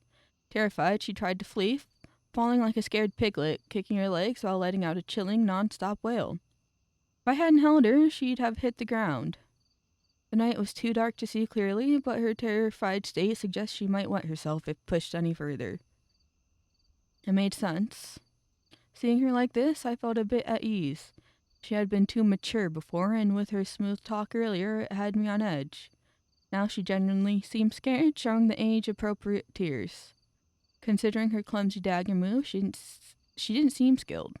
Unless I tripped just now, she couldn't have killed me.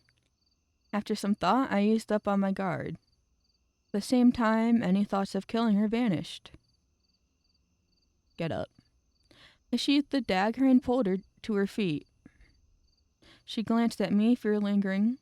Surprised, I spared her suddenly, still sobbing softly. I'll let you live this time, not killing you for now.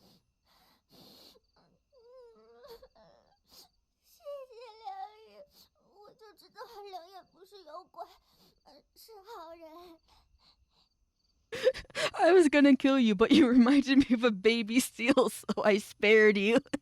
So true. You know, there's a bunch of bloodthirst in my body, but then I looked over and you looked like a little baby seal, and I decided, you know what? Never mind. Never mind. She even has the colors of a seal,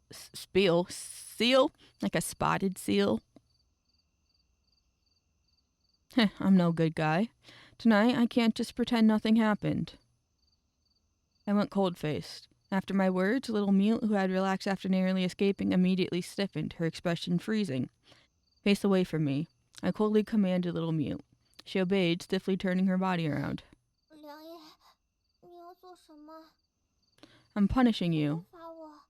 Take off your skirt and you'll see. Take it off, didn't you hear me? I don't like where this is going. I barked at her, the sudden loudness causing her body to jolt. If you don't, I'll kill you. Her voice quivered, filled with reluctance. I was puzzled, a sudden wave of irritation hitting me. Why was this brat being so difficult? Said I wouldn't kill her and she won't even take a simple punishment. She trying to challenge me? With that in mind, I decided to go and forcibly remove her skirt. And then she said something that left me stunned.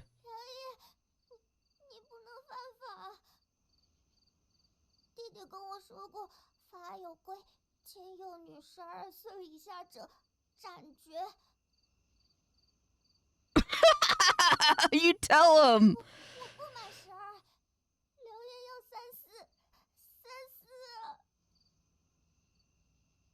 I froze, and the attempt to remove her skirt came to a sudden halt.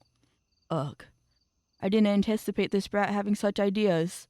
I told her to turn around to remove her skirt, intending to give her corporal punishment. I wanted to cut a piece of the nearby reed and spank her bottom a few times, leaving 3 red marks.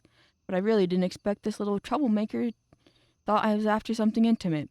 In that moment, my thoughts felt childlike, while she appeared mature. Gave me a strange sense of reversal, making my already irritated mood turn awkward, chaotic, and even more displeased. How should I handle this to teach her a lesson? What? Huh? Spank. Don't want to explain anything to her anymore. No more words. Might as well hit directly. Depending on how this game goes further, we might find a new game. I took the dagger she just used, sliced a switch from the lakeside reeds. I made the cut, she flinched, eyes shut. Afterward, I measured the reed's length with my hands, assessing its thickness. Perfect. This reed switch was perfect for spanking her. 王爷，你这是要做什么？ Doing what? Of course, it's for spanking your butt. Where did your mind wander off to just now? Time for punishment. A solid one. 狼爷上打我屁股，那你打吧，就是打轻点行不行？ What? Take off your skirt, or should I do it? 我来脱。 Little Mute hurried forward, reaching for the sides of the skirt, swiftly used her fingers to untie knots and remove them. The dim light, coupled with tall reeds, obscured the detail from my view, and I heard the soft rustle of clothes hitting the ground and vaguely saw her exposed skin in the shadows. Seems like she did take off her skirt, revealing her bottom. 狼爷， Oh. 我已经脱了， Oh, the voice acting's still going. That's funny. 打轻点行不行？ I didn't bother talking more with her. Everything's set. It's time to get started. I raised my hand, lifted the ruse switch, and gave her bottom a firm smack. Smack. 怎么直接打了？ Smack. 不敢了，梁爷，不敢了，不要再打了。 Smack.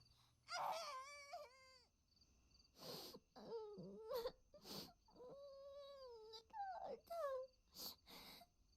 火辣辣的疼，太疼了。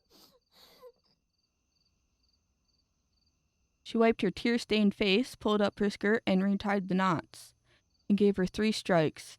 The child's skin is delicate, and she appeared frail, offering little resistance. To avoid causing harm to her muscles and affecting her ability to walk in the next few days, I restrained my force. Still, I was certain it would leave 3 red marks. Your life spared for now.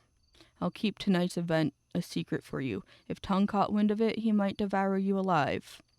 I'll be watching you closely on this journey. If you try anything again, I'll kill you, breaking my rule of sparing children.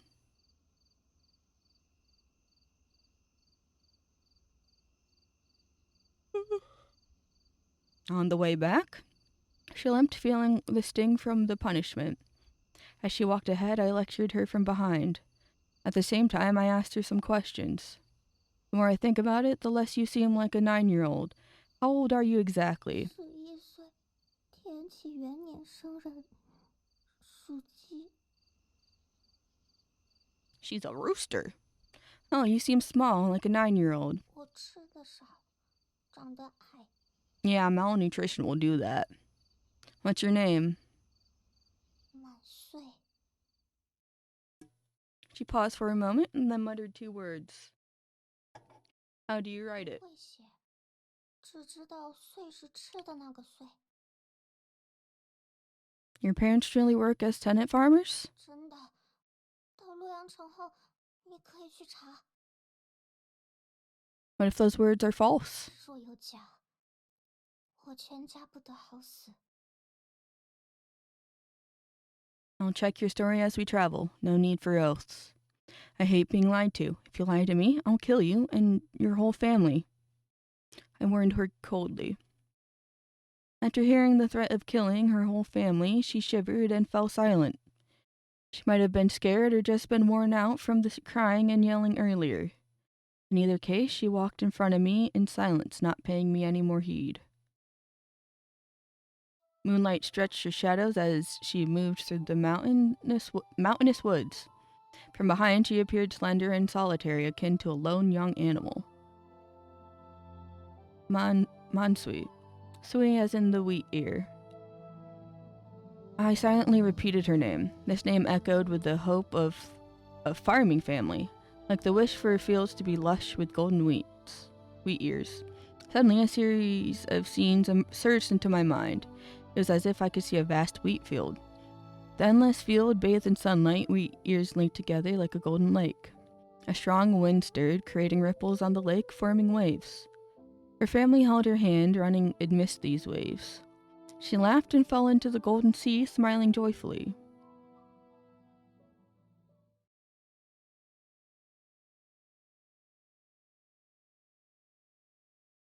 What? I knew why Dad named me Mansui. Dad was a farmer working a hectare of land. This hectare he farmed was planted with wheat. In spring, wheat was green, and come summer, it would transform into a stunning golden color. And Dad would go harvest the wheat when summer was drawing to a close. Back then, I would train behind Dad one step after another. Dad prayed for a good harvest every year and hoped that the wheat would fill the entire field. That's why after my birth, he named me Mansui, meaning full head of wheat, and nicknamed me Sui-er. 小猫乖，小猫乖。 I squatted down and gently stroked the kitten's chin. When I stroked its chin, it would feel good, raise its head, squint its eyes, and start purring. A kitty, little kitty! Oh, teeny! I couldn't help but chuckle at the sight of the kitten. Recently, a kitten had been regularly showing up at our doorstep. A stray kitten came from nowhere and found its way to our village one day. At first, it would wander around the village entrance, and Dad said sooner or later it would be butchered and eaten. I couldn't stand the thought of that, so I'd kidnapped it and brought it home. I didn't keep it locked. Instead, I just let it roam around every day. However, since I had been regularly feeding it, it didn't usually stray too far from my home. Over time, it became my cat. 小猫，你娘住哪呀？ I stroked the cat's head and asked it. Cat meowed at me once. I didn't understand what it was saying, but my guess was that it had probably gotten separated from its mom and had been wandering for a very long time. 小猫，你最喜欢吃什么呢？ I tilted my head and asked it. The kitten meowed again. I still didn't understand what it was saying. 我去给你找点吃的。 Oh, medieval painting looking kitty right here. Not understanding the language of cats, I smiled and gently patted the kitten's head. Then I walked over to a small clay pot next to the front door. I reached into the pot and took out a small fish the size of my palm. I caught it in the river this morning. 来，给你吃。 Not the grandma giving us the side eye. I gave the small fish to the kitten. The kitten joyfully snagged the fish with its two paws, licking fervently with its tongue. And that's when I would take the opportunity to pet it. I put my hand on its back and slowly stroking its fur. It's very well behaved. It doesn't move no matter how I pet it. 哎，小孙儿，你怎么用小鱼儿来喂狸奴啊？太浪费了。 Your statement's a 这 waste. 小鱼是我在河边抓的，反正鱼太小，人吃不了，不如给小猫吃。 Exactly. 哎，鱼小也都是肉，不如让你爹煮了，就这野菜给我们开开。 You mean you'll have a bite of fish with your vegetables? 多孽呀！这年头这么苦，狸奴都比人吃得好。 Girl, shut up. 咱家上下一年到头都吃不了几回肉，这熊孩子倒好，用鱼肉来喂狸。 Hear my grandma's nonstop complaints in my ears. As Grandma grew older, her nagging also gradually increased. She complained about Mom the most and me next. Mom really took good care of Grandma. She never talked back when Grandma was nagging. Instead, she would bow her head, admit her fault, and adjust silently. I thought that was really smart. If you talked back to Grandma, she would counter 10 times and so forth without an end. 穗儿，别玩了，来给娘帮忙。 While I was thinking about Mom, she suddenly called my 等 name. 下， 不能等，我在给你弟弟喂粥、 帮什么忙呀？ 洗菜。 好，我来了。I shouted to my mom inside the house. 小猫，小猫，我不能喂你了，你要自己吃干净哦。 I patted the kitten's head and tossed the fish onto the ground. The kitten obediently lifted its head and let out a meow as if it understood my words. Such a clever kitten. I sighed in admiration silently, then turned around and went inside to help Mom. Mom was feeding porridge to my brother. I grabbed a bunch of wild vegetables piled in the corner of the room. The roots of the vegetables were covered in dirt, emitting an earthy scent. To prevent the house from becoming damp, we washed the vegetables outside. I carried the vegetable washing basket outside and started washing vegetables next to Grandma, who was sunbathing. She glanced at me with her eyes half closed before dozing off again. Mom already taught me how to wash vegetables.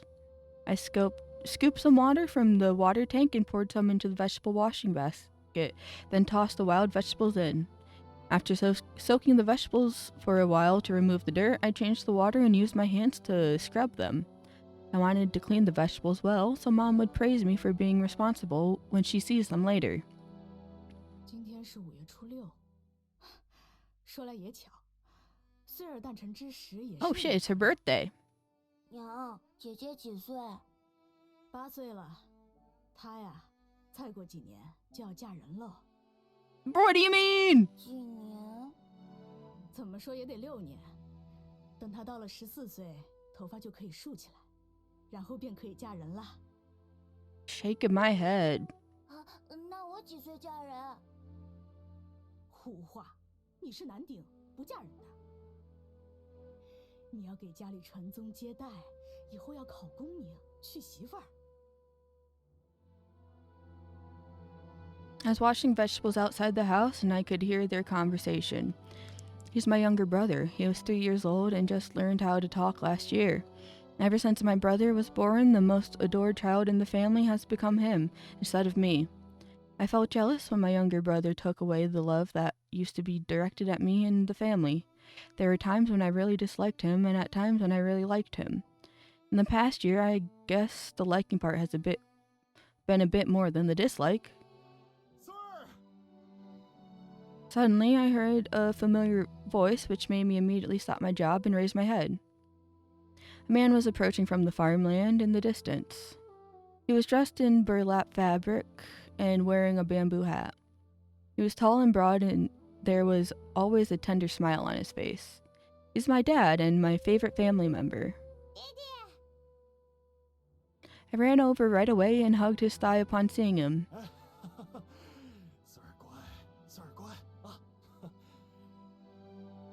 Dad stroked my head like how I stroked the kitten's head. 爹爹今天给你带了什么？ 什么呀？ I curiously leaned forward. Dad then took out the treasure he had hidden for a long time.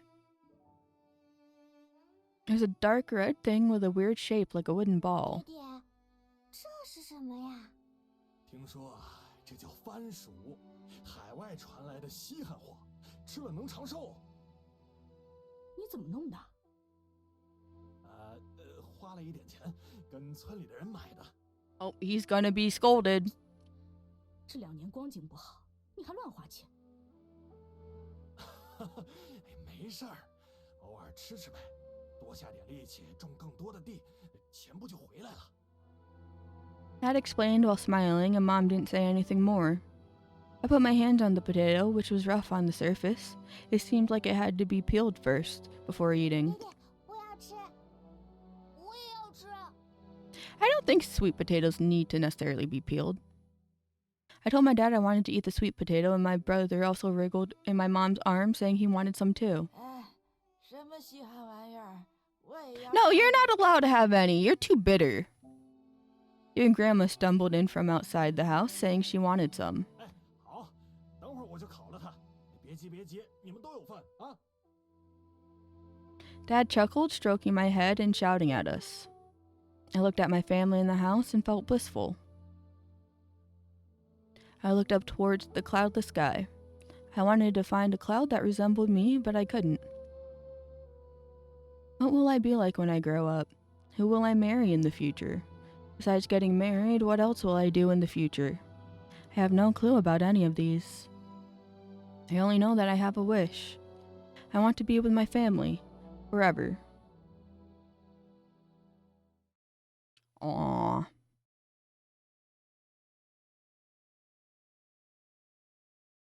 Bring her home! In the early morning, a light mist covered the mountains and forests. The sun broke through the haze, shining on our campsite. The birds were already up at this hour, chirping without fatigue, as if signaling to the lambs that it's time to get up. Throughout the night, I remained vigilant, to observe the surroundings. I held onto my blade, leaning against a tree, awaiting the break of dawn. Mansu's mindset was surprisingly good. Despite the events of last night, she didn't seem to bother her sleep. Once at the campsite, she soon drifted off, her delicate snores blending with the nighttime chorus of insects. Perhaps my spanking last night left her bottom too sore to lie down, so she chose to sleep on her stomach. With arms crossed on the ground, she nestled her head between them, half dozing with her backside in the air. Even more like a cat. After observing Mansu for a while, I took a brief glance at the other lambs and Tongue. Midway through, I took a short nap, attempting to sleep with my eyes open. I tried sleeping with my eyes open several times over the years, but it never seemed to work. After a couple hours of restlessness, I witnessed the sunrise across the hills as dawn arrived, and Tongue woke up. 起来，都起来，我们要继续赶路了啊！ Tongue, freshly awake, promptly urged the lambs to get up. He paced, shouted, and tapped his dagger on the tree next to the lambs, occasionally poking them. The lambs rubbed their eyes, sat up, and then stood up one by one. After everyone woke up, we hit the road. The sun was in the east, and we walked toward it. After an hour of walking, a lamb suddenly called me. 娘也，有事。 Hung Air called out to me. What's up? Need to go potty again? 不是，是肚子饿，我没肚子饿，我也饿了。 Oh, I'll go get some grub. 海亮，等等， I headed for the saddlebags, and at that moment, Tongue stopped me. 干嘛顺着这小羊？它饿就饿去呗。 Bruh, shut up. 我们不是定好规矩了，每天只有正午和黄昏发粮，这样便于管那些小羊，也不会误了时辰。 We can give them a snack. I'm sure we have, like, jerky or some shit. Okay. I nodded and pulled back my hand from reaching for the ration. Tongue was right. Rules bring order. Fetching grub every time the lamb is hungry would disrupt the routine and prevent them from realizing their disadvantaged situation. Hang in there a bit longer. I'll distribute rations at noon. I walked over to Hong. They literally need food right in the morning so they have more energy to walk and last longer. You guys are so stupid. Their faces showed a hint of disappointment.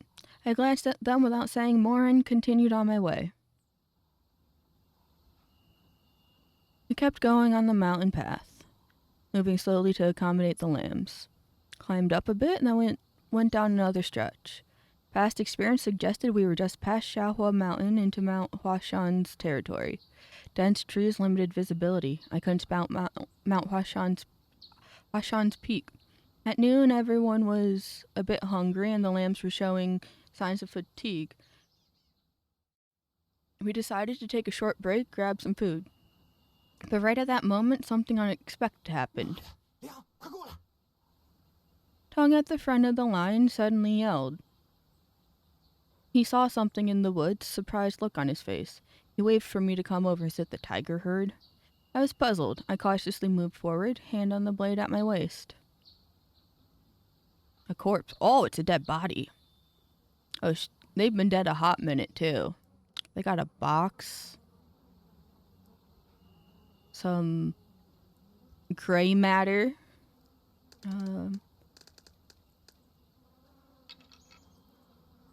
They got tiny legs that have been eaten off. They don't have a hand. They've got a tiny little crow gnawing on them. They're pretty decomposed. They've been here a minute. Tiny ass legs. Leaning against a tree, probably a man. The reason I said probably was that he had been dead for days, making it hard to distinguish his features. I think he's been dead longer than days. Trees connected to white bones, bones fused with flesh, flesh clinging to cloth, all bound together. Shrouded with black cloth on the head, dressed in a ragged robe, hair unkempt. Face mostly hidden in the shadow of his hair, but glimpses of a bloody hole peeked through the strands. Countless ants crawled over his mangled body, flies buzzing around. They darted in and out of his flesh, feasting on the man's corpse. I was curious why the body didn't stink. When I noticed the insects, the foul odor hit my nose, carried by the wind. Gross. Suddenly, the disgusting smell of the corpse hit me, filling my lungs and making my stomach churn. Shuanghua, who came with us, got a big scare when she saw the corpse. Tang gave Shuanghua a fierce look. Shuanghua quickly stepped back in fear. Hong Er also noticed the corpse, didn't stare, just rushed to block so Er from seeing it. Mansui got a bit jittery seeing the corpse, but compared to the other girl, she held up well. She kept staring at the body, looking kind of spaced out. She's disassociating. She's not handling it well at all. Deadly injury on the neck. I held my nose and leaned over to check the body. The man had a neat cut on his neck. Even though the blood had dried, it was clear that this cut ended his life. Dead for over 10 days. Definitely not an animal's doing. Someone killed him. Corpse is in good shape. No big beasts have come to eat it. Are you sure about that? Are you sure about that? Well, look. 坏消息是附近有盗匪，好消息是附近没有野兽。 Tongue jump scare. Might not be bandits, could be someone from the same group who did it. This route's not an official road, but we've been through it before, hardly ever ran into bandits. Nowadays, travelers killing each other isn't uncommon. I shared my suspicions, stealing a glance at Mansui behind me. Indeed, I had been less cautious last night. I might have been killed by her. And left sprawled by the lake. A fortnight later, my remains would be a feast for insects discovered amidst horrified screams. With that in mind, I felt the urge to give her a stern lesson again tonight. Alright. Enduring the odor, Tong and I decided to scavenge the corpse. This was our custom. In the forest, we always resembled wolves. Wolves would bite down on prey worth biting, and they'd gnaw on leftover remains.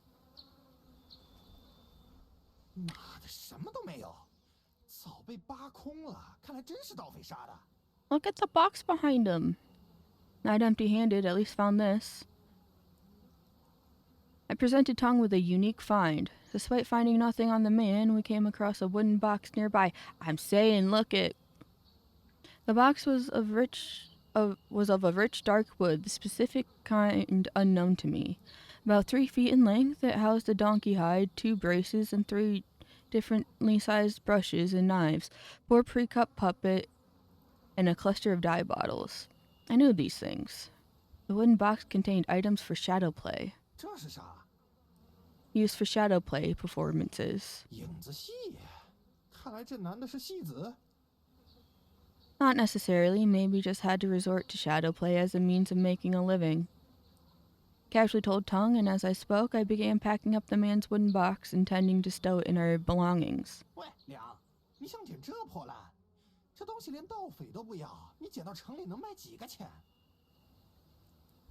I just want it. I just want it.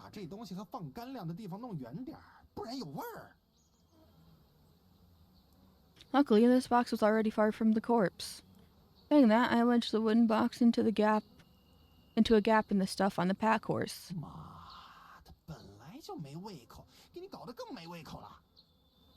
Sounds like a you problem. We missed lunch by 2 hours. Finding a dead body tended to ruin everyone's appetite. During this time, Shuanghua and Hong Er struggled with nausea, likely disturbed by the memory of the corpse. They held back from vomiting, not wanting to lose precious food. Vomiting would mean one less meal, and it might draw attention, risking a scolding from us. 2 hours later, Tong and I handed out the grub to the lambs. I took a short nap at noon, and Tong took the lambs for a bathroom break. Then he also rested for a bit while keeping watch. In the afternoon, we walked along a long stretch of mountainous trail. It got tougher with a good stretch of unused trail. We pushed through the weeds, and sometimes I had to use my blade to cut through the thorns blocking the way. Xianghuo's legs got a bit shaky during this, and there was a moment when she slipped into a mountain ditch. Luckily, she had a rope tied around her waist, and we swiftly pulled her back up. After getting pulled up, she was still shaken. Tongue mocked with a few mean comments, but Mansui approached, took her hand, and comforted her. Shivering and teary-eyed, Xianghuo slowly calmed down with Mansui's silent comfort. Mansui took care of things for us. Tongue and I weren't going to coddle the sensitive lamb. Even Tongue had to admit, well, this mute lamb is the most worry-free. As Tongue said that, I glanced at Mansui. At that moment, she raised her eyes and looked at me with a hint of smugness, as if to say, see, I fooled him. Her look made me want to punch her. Damn! Violent towards a kid. Like, I know she attempted to kill you, but listen, she's 11. Grow up. I knew. Knew she was faking being mute, lied about her age, and was the trickiest, most dangerous troublemaker. But to keep her alive, I kept it to myself, not telling Tongue any of it. Come to think of it, why am I even bothering to keep this girl alive? Why did I cover up what happened last night from Tongue? We may not be best buddies, but after all we had been through, why was I reluctant to spill the beans to Tongue? I didn't know. Every time I wanted to spill the beans to Tongue, I felt this tightness in my chest, making me choose to keep covering for her. It was stifling.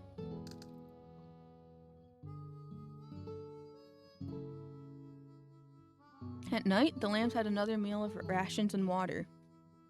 After eating, Tongue and I had to get the fire going and arrange the beds.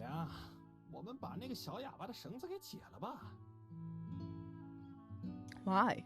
Oh, not my VTuber lagging again. I fucking hate it here.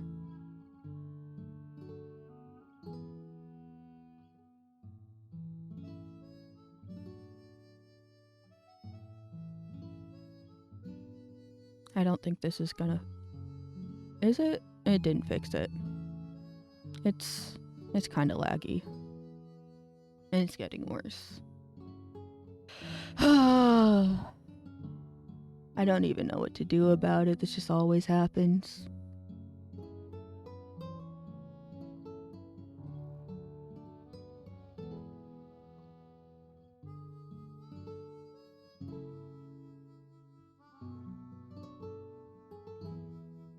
And the microphone's on the right microphone. It's just delayed. It's PNGTuber Plus exclusively that's acting this way. I'll give it one more attempt, but...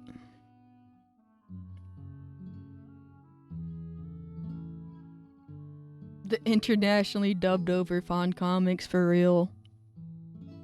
I think it's better. Never mind.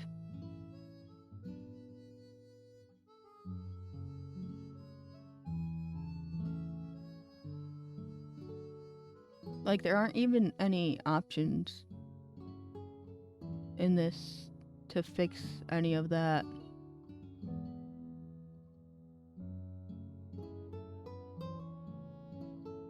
Just an ass program, I'm not gonna lie.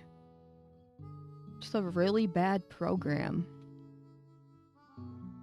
But it's kind of the only one of its type. The AutoTube doesn't really do much. Doesn't do the bouncing or the animation and stuff.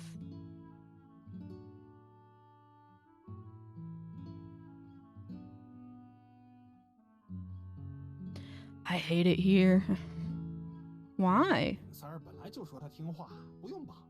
我开始不信，但现在也觉得这小羊乖啊，不绑也行啊。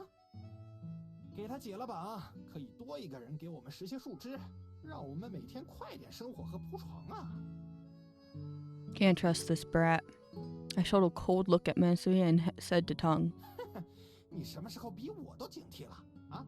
放心，一只小羊搞不出什么大动静，在这山里，它想逃也逃不了啊。Fine. Just untie her at this time every day. I agreed with Tongue and went up to untie Mansui. While doing so, I kept a close eye on her. Of course, I didn't trust her, even though I had taken away her small dagger and searched her thoroughly to make sure she had no hidden weapons. If she had found a chance to grab a sharp stone and attack our necks or poke my eyes, it would be pretty dangerous. Go, get us some firewood. I untied the rope from her waist and gave her a stern order. She didn't dare to defy, nodded, and went off to collect some firewood.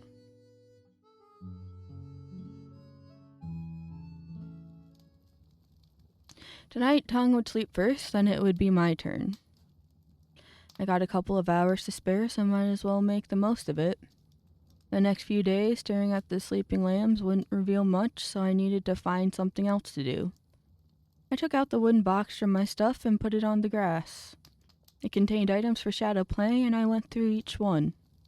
Briefly, I sniffed them to make sure there was no stench from the corpse.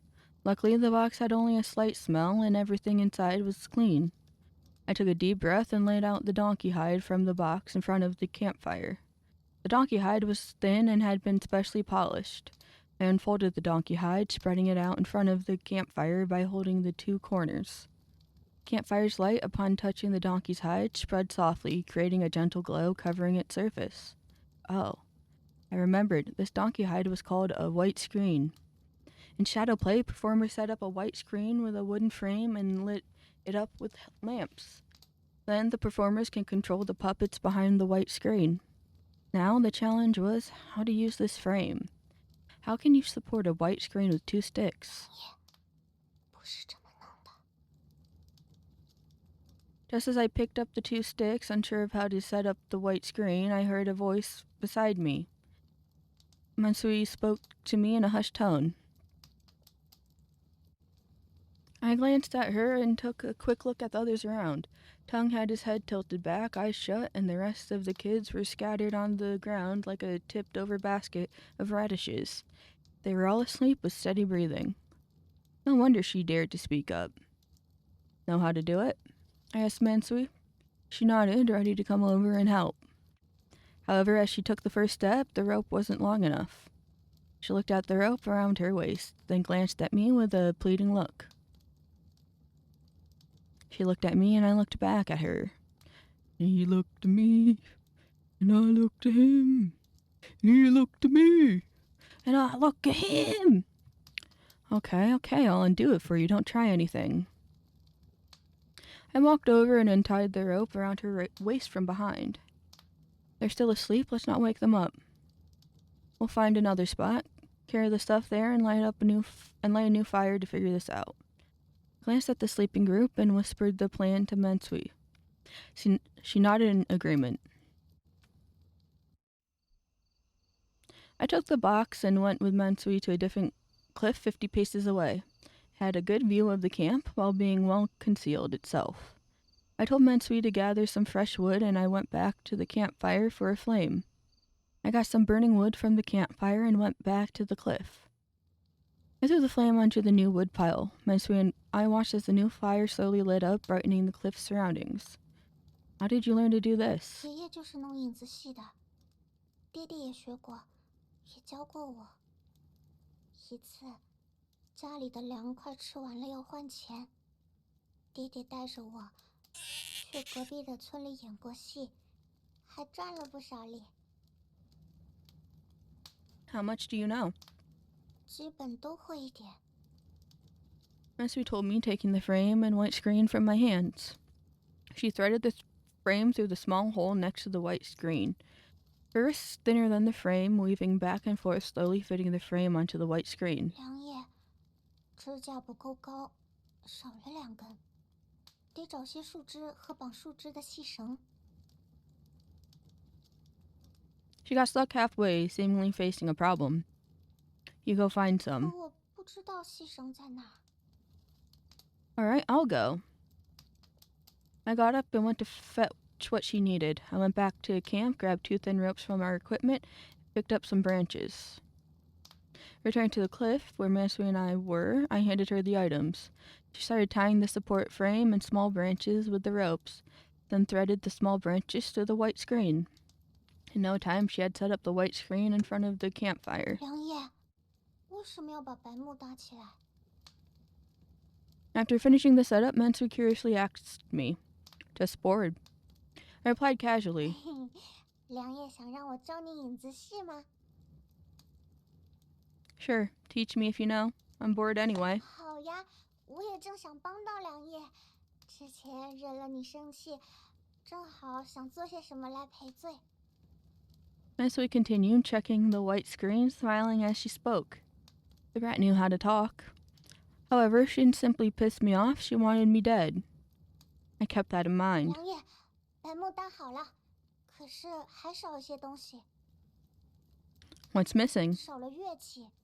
影子戏一般是2个人演，一人操影，另一人伴奏。这2人中有1人还得唱。 Alright, when we get to the city, I'll get a musical instrument.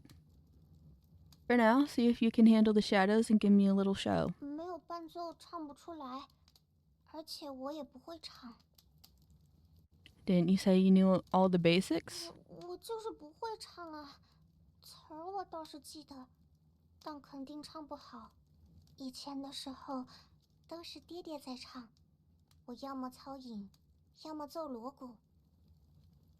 Alright, just use the puppets first. I want to see. 好，我先试试看小人有没有问题。 She nodded and went behind the white screen to tinker with the puppet. I noticed she needed a seat, so I fetched the wooden box for her. She didn't sit fully on the box, not sure if it was customary for shadow play artists or if she couldn't sit down because her butt still hurt. I got up and went to her side, watching carefully. The fuck? Oh, there, I see him peeking through. The puppet had a body attached to 2 bamboo sticks. She moved the sticks behind the white screen with her finger. The puppet wore red-robed armor, looked sturdy, and held a long spear-like weapon while riding a bright red horse. I recognized this puppet. Which character was it from? The Romance of the Three Kingdoms?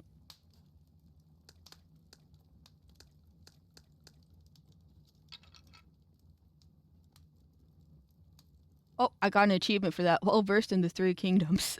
Is it Lu Bu? I looked at the puppet in Mansui's hand and asked. 是啊，嘿嘿，良夜竟然也知道。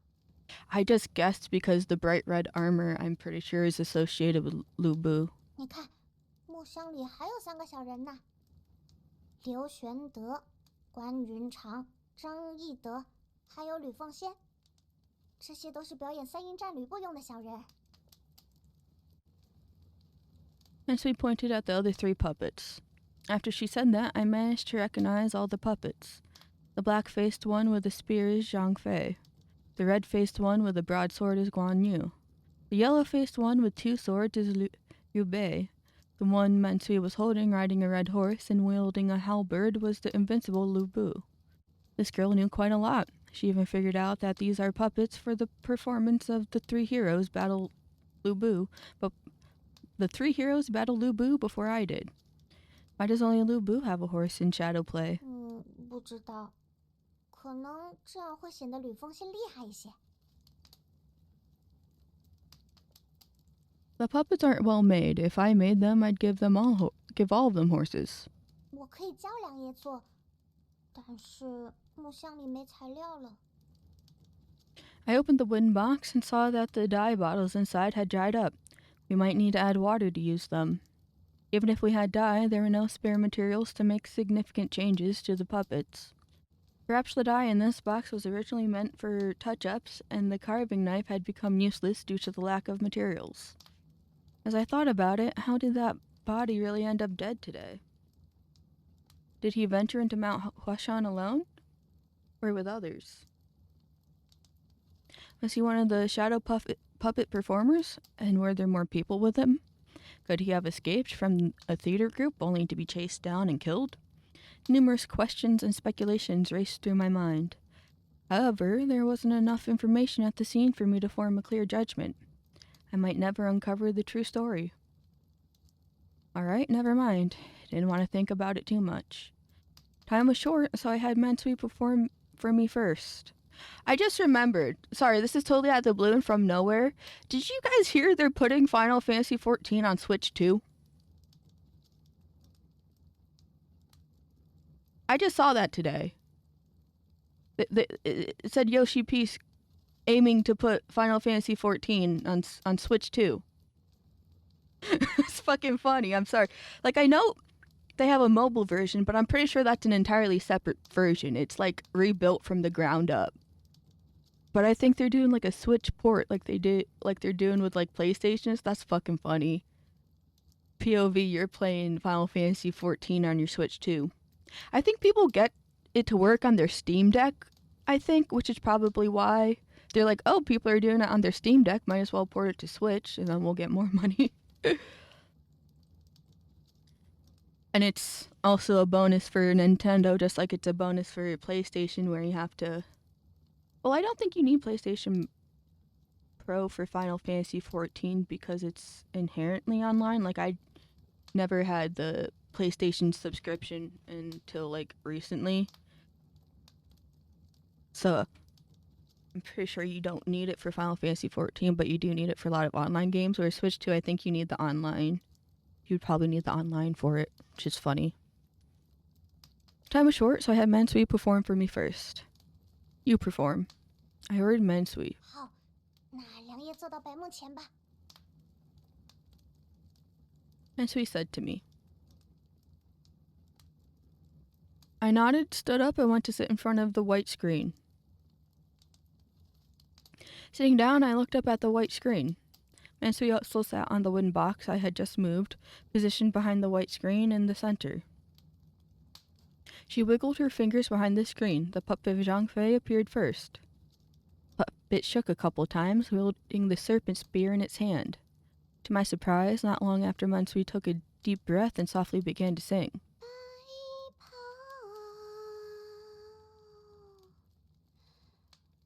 加速跑进，长发蛇矛手你我一。 Oh, this voice acting's good, because you can...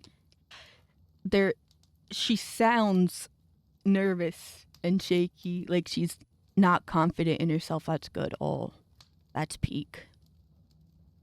She said she wouldn't sing, but as she performed, she thought shadow play without sound wasn't as good. To find her rhythm, she started humming softly. Her voice was low, like she was singing to herself, and the tone wasn't professional. She was probably remembering how her dad used to perform for her, imitating and singing along.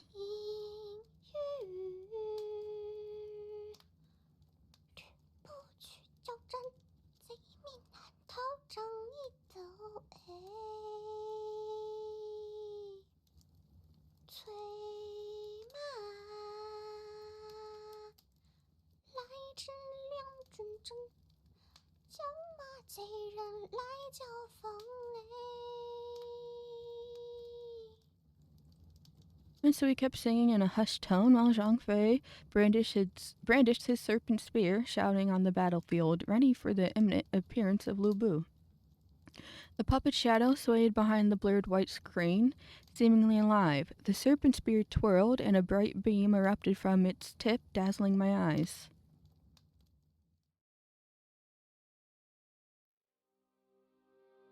The scene played out again in front of me. Oh, he's having PTSD flashbacks. Back then, my dad and I were also enjoying a shadow play. The lamp flickered, drums echoed, and the heroes of the story clashed behind the white screen. Sun Wukong swung his golden staff, hitting the white bone demon. The staff lit up with a golden glow as it struck the monster's head. Just as I was cheering for the performance, the spark suddenly grew stronger and turned into a bright light. In an instant, the intense light burst from the white screen, accompanied by a loud boom swallowing the entire world. Bang! With a thunderous sound, everything was consumed by the intense light. All I could see turned into a fiery ball. Ah! I shouted, jolting up from where I sat. 怎么了？ He got his PTSD flashback. Can't watch. Shouldn't watch. I got up in a daze, my hands and feet unsteady, eyes wide open. I looked down, palms facing up, lifting both hands in front of my chest aimlessly. Sweat covered my face and back. My heart raced and my trembling hands couldn't stop shaking. I quickly scanned the surroundings, then stared blankly ahead, unable to focus. I repeatedly confirmed that I was in a dark environment, safe from the imaginary burst of intense light. I thought I could gaze at the flames again after many years, thought I could watch shadow plays once more. Now it seems, I still can't. I came to my senses and found Mansui looking at me with a worried expression, trying to figure out what had come over me. I'm fine. Just not up for it today. Can't watch shadow plays anymore. Let's head back to camp. Don't want anyone getting suspicious about our absence. I gestured awkwardly to Mansui and muttered some explanation to her. Then I dared not glance at the white screen behind the flames. I put out the campfire, turned around, and stumbled back to our original camp, not paying attention to whether the wooden box was neatly arranged or not. Even now, I kept avoiding it. Over the years, I thought I had changed, grown stronger, shifted from a lamb to a wolf, free from fear. Yet I still couldn't shake off the nightmares of that year. The 6th year of Shanxi. I stayed in the capital with my father, a traveling merchant, for a few days. On the 6th day of May, at the hour of snake, white light consumed everything. When I came to my senses, there was only a sky filled with blood, rain, and shattered corpses. For many years afterward, I could never escape the nightmare of that day. And even now.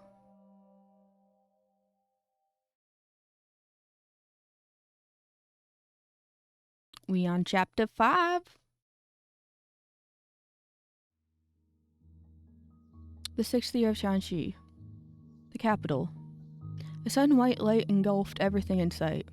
Houses turned into ruins, people into corpses. My father turned his face toward me, smiling as if trying to say something. However, behind him, a white light suddenly flared up. I reached out to grab him, to pull him out of the reach of the light, but in the moment I grasped his arm, we were swallowed by that white light. Immediately, we were thrown backward like swatted mosquitoes. My head hit something, momentarily robbing me of consciousness, and I blacked out. Upon awakening, my father was gone, and I found myself amidst the debris. The area was filled with the remains of buildings and burning fires. My ears were ringing, unable to hear any sound, only sensing blood oozing from my ear canals. My clothing lay in tatters, and numerous people lay naked on the ground, their bodies mutilated. The world turned into a storm of blood rain, dyeing my entire body and ground below in deep red. I hoped the blood rain would put out the flames on the buildings, but the fires only grew, refusing to be extinguished. Where was my father? How was he doing? I slowly got up, wanting to search for him, only to realize I was holding something in my hand. It was my father's severed left arm. Oh. I woke up from the nightmare, my back drenched in cold sweat, once again. After watching the lass's shadow play last night, memories of that year flooded back in. Later, I sat in the camp, lost in thought for a while, losing track of time. 4 hours later, Tung took over the watch duty. I attempted to catch some sleep, trying to escape the nightmares, but I tossed and turned, not sleeping deeply.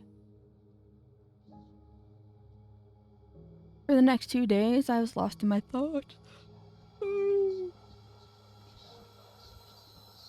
My mind buzzed in chaos, and my spirit felt like it had lost its way.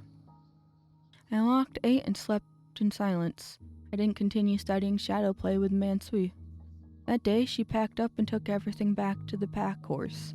She must have wondered about my unusual behavior, but I didn't feel the need to explain. Of course, there's no need to explain anything to her. 哎，亮，这几天你都怪怪的，像中邪了一样，这咋了呀？ On the 4th day of the journey, Tung pulled me aside, just reminiscing about that explosion. 天启大爆炸？ Uh-huh. 怎么突然又想起这事儿了？ No idea, it just hit me. 依我看呐，就是你捡了前2天那个戏子的东西，因此撞了邪。 I mean, he isn't 快 wrong. 把那些丢了吧。 Not happening. 也罢，你一直都倔啊，我说不了你。啊，我们在山里走了4天了，估摸着也快走到潼关附近了。尹三儿在潼关附近的水沟村安排了接应我们的人，到了那里后就能吃顿好的，也能躺1天了。All right. Tong hinted for me to tough it out. Walking through the mountains for 4 days, the monotonous scenery and constant vigilance against beasts and bandits got us down. Hopefully, once we reached a place with people and could feel the local vibe, I would perk up a bit. The road to Shugo village was tricky. We learned to stay sharp in times like these. And my gut feeling was spot on. On the morning of the 5th day, we had to cross the official road to confirm the way to the village. Trouble hit us. Hold up. I spotted something and stopped. At the same time, I raised my right hand to signal to the others behind me. Is it finally the tiger herd? 呀，怎么了？ Someone's here. Oh, it's a person. I pointed ahead. Tongue looked over. About 30 steps away, a group of 6 people came into view. They all wore iron helmets, green iron armor, and had swords at their sides. They're clearly going to take you for human traffickers, too. You've got kids tied up. Walking through the woods, their helmets glinted in the sunlight. 是盗匪。 Doesn't seem like it. They look like soldiers. 官兵怎么会走小道过山？ Don't know, but we gotta avoid them. Deng and I huddled. Doing this kind of job, soldiers were the last thing we wanted. Sure, the world's a mess now, and the soldiers, busy with rebels as they are, probably wouldn't care about us. But it would still be bad to run right into them. 小羊们，现在谁都不许说话，不许动，都蹲下。我们等那队人走过。 Tongue let out a deep breath, eyes wide, and whispered orders to the lambs behind us. We all squatted down, watching the soldiers tens of steps away. Great. They weren't headed our direction. Just had to wait a bit. Just a bit longer, and they'll be gone. I stared at the soldiers in the distance, watching them move in a single direction.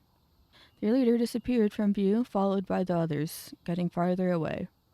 They'd be gone soon, but then something unexpected happened. Out of nowhere, I heard a lamb yelp. I spun around. The lamb suddenly stood up. She stomped her feet and hastily stepped back, almost falling over.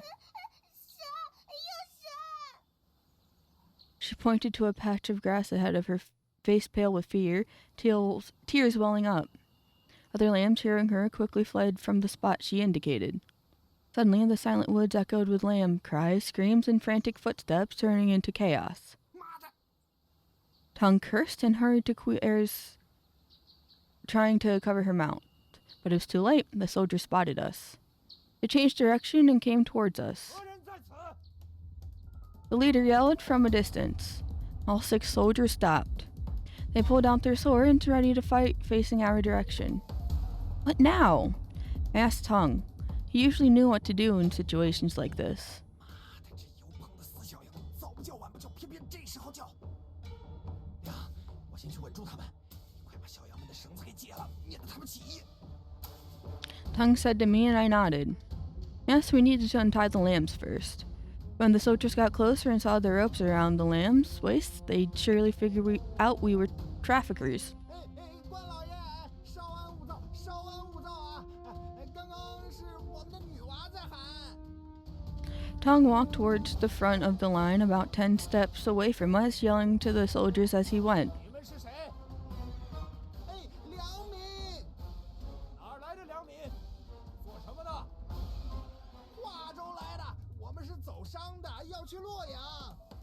站在原地别动，我们这就来看看。 Tongue and the soldiers were yelling at each other from far away. I just freed Chonghua and was about to untie Mansui, but they were getting closer fast. Bad. Couldn't untie all the lambs in time. 我说了别动。 I wanted to sneak over to Hong and Air to untie them, but the soldiers spotted my moves and stopped me quickly. They came closer step by step, and I checked out their outfits. They looked like border guards near Tongguan.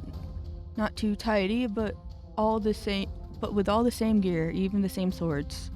The leader had a taller helmet and carried a short bow on his back. Seemed like their officer. 刚才是你们女娃叫的？是的。她为何要叫？哎呦，撞见蛇了。你们刚才说走商是吧？要送什么货去洛阳？ The head soldier asked us. Head soldier asked sharply. Tongue was stumped. We knew we only had food with us, nothing else. If we made up good, they'd ask to see him, we'd be caught. Phew. Took a deep breath, trying to calm down. We're ferrying, folks. I chimed in when Tongue couldn't answer, talked to the shoulder. 刚才还说走商，怎么成运人了？ Ferrying, folks, is still trading. We've been asked to take these kids to Luoyang. I replied calmly. 好啊，运人！你们这不是承认了吗？你们就是人牙子。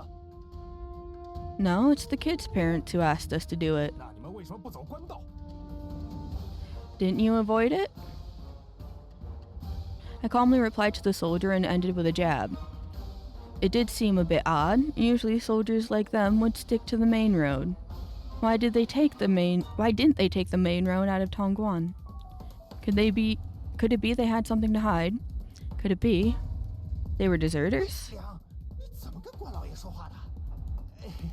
关老爷，你别跟我兄弟一般见识，他这人不懂怎么好好说话。确实，我们是运人的，之所以不走官道，是这几年灾情不断，官道都是逃荒的难民啊。我们听到传闻，逃荒的人都心狠呐，会抢小娃娃吃。我们怕粮被抢，娃娃被抢，就走了山路啊。所以你们到底是做什么的？是不是人牙子？唉，说来话长了。我们是受渭南一大户人家所托，送他们家的一位小姐去洛阳完婚。Tong had a bright idea, like he'd figured out a plan. 谁是小姐？她是。 Are you pointing to the rich girl? Tong pointed at, Zhonghua. Yup. Zhonghua was put off guard by the sudden attention. Stood frozen, her face pale, clearly surprised to be singled out. 你是要去成婚的小姐吗？ Soldier squinted and looked at Zhonghua, asking her a question. Zhonghua remained silent with her head bowed. My and Tongue's heart jumped to our throats. Bad. If Zhonghua spilled the beans about us being human traffickers, now it'd all be over. 是，关老爷，我是。 Huh? Right when Tong and I were tense, Zhonghua suddenly spoke up. She nodded pleasantly at the soldier, speaking quietly without looking at him. Why? Tong and I were both surprised. We didn't think Zhonghua would help us. Why? 看起来挺小，竟是要去成婚的。还有，你为啥穿着平民的衣服呀？ Zhonghua fell silent, looking scared as she kept her head down. 是这样，关老爷，我家小姐看着年龄小，其实快到成婚的年纪了。婆家想先见见她，并让她先去洛阳住一阵子。至于她为何穿着平民衣服，这是我想的主意。我们这一趟路途遥远，难免可能遇到盗匪。小姐穿庶民的衣服，才不容易被盗匪绑了呀。 Although he still frowned, looking skeptical, it's unclear if he bought our story. 那其他小孩为啥被绑着？ Suddenly, another soldier chimed in. Next to the leader stood another, slightly chubby soldier. He had a long black bag slung over his back, maybe carrying a spear. He hadn't said a word before, but now he noticed the ropes tied around the lamb's waists. Realizing only Zhonghua wasn't bound, he raised his suspicion. Tong again couldn't respond, just kept quiet. The soldier's eyes sharpened, coldly scanning us. Not good, can't explain. Zhonghua's cooperation was surprising, but these soldiers were digging deeper, picking apart our story. If we were taking Zhonghua to get married, bringing a bunch of kids her age didn't make sense. And why these kids were tied up was even harder to explain. I placed my hand on the hilt of my saber, and these soldiers took a slow step forward. No one spoke, silence hung heavy, broken only by the chirping of insects. Sweat beaded on my forehead. I knew a fierce battle was about to erupt. Should I strike now, take out the leader, or bide my time and wait for another opportunity? Let's do a save. Let's wait for an opportunity. Let's not be hasty. I kept thinking about drawing my blade, but I held back. 6 soldiers were too many to take on. They had good gear, and I wasn't sure I could take one down in a single slash. Even with Tongue's help, it'd be tough to handle them all. But what good would waiting for a chance really do? In the midst of the tense standoff, Mansui's voice suddenly broke the silence. Soft cries grabbed everyone's attention. Huh? What's she doing? Mansui went to the pack horse beside her. She opened the bags and got out the wooden box she stored there a few days ago. It was the box for the shadow play. Mansui opened the wooden box and showed what's inside to us and the soldiers. She stared at everyone there with big eyes. The head soldier looked blankly at the wooden box. Ah, I get it now. Mansui was trying to tell us something. With the shadow puppets and all, it's pretty clear. I suppose she wanted me to say. Officer, these are props for shadow play. The kids, except the miss here, are part of a traveling theater troupe. Facing the officers, I gestured towards the wooden box and then toward Mansui, Hong Er, and Sui Er. The journey is long and the master worries the young lady will be bored, so he arranged for a few theater troupe girls to accompany her. They're all from humble origins and will accompany the young lady as her attendants. If you don't trust us, they can show you. I calmly suggested to the soldier, and they glanced at Mansui once more after I spoke. Mansui was setting up the shadow play screen, placing it on its stand. Soldier A waved his hand, gesturing for Mansui to stop. He stayed quiet, looking at me and Tongue, then at Zhanghua, Mansui, Hong Er, and Sui Er. 我信了你们说的话。倘若你们真是人牙子，这些女娃也不至于帮你们扯谎。我就好奇问一下，出个嫁阵仗倒不小，这是洛阳谁家的小姐啊？老爷，是洛阳赵老爷家的人。哦，这样。哦，我知道那赵老爷有点名气。是。 Soldier and Tongue were talking back and forth. I figured Tongue didn't know Master Zhao, and neither did the soldier. 行，你们走吧。我劝你们还是要多走官道，哪儿来的这么多机密啊？别累。谢谢关老爷，谢谢关老爷。我们明白了，一会儿就走官道。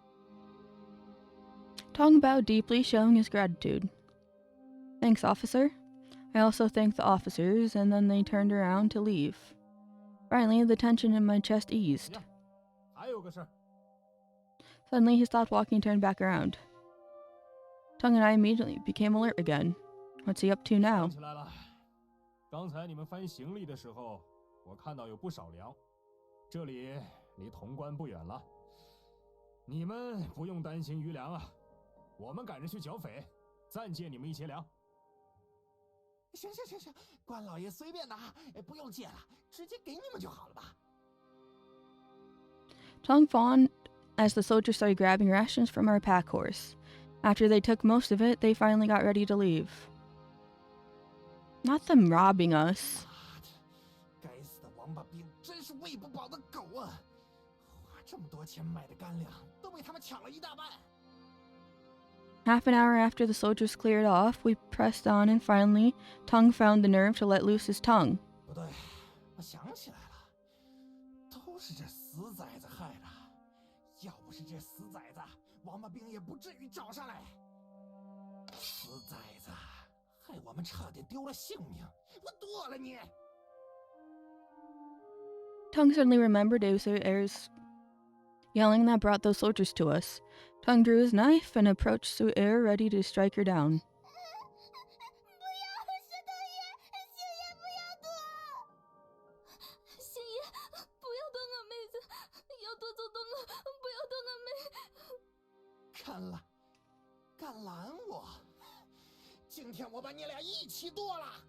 He has the tolerance of a fucking ice cube. He gets so irritated so fast and then immediately goes to Moida. Tongue swung his blade at Hong Er and Sui Er. Clang! I quickly intervened, blocking his swing with my blade. Enough, Tongue? Sure, the kid attracted the soldiers, but none of them sold us out when they showed up. If they had, we'd kill them. Since they didn't, there's no need. 又不是真要杀他，我就是断他一只手。 And then what? Missing hand means we pay. You'll cough up then. Besides, it's still a ways to the nearest village. Can a kid with a missing hand make it alive? After hearing me, Tongue didn't go to kill the lamb anymore. He probably figured out what was at stake and that he shouldn't kill or maim the lamb. 妈的，不杀他，不弄残他，那也必须要罚，狠狠罚。 Yeah, punishment is necessary. Remember your rule? Cry or fuss on the road, no food for a day. Let's stick to that. Tongue glanced at me, his eyes flashing with anger. He seemed to think the punishment wasn't harsh enough.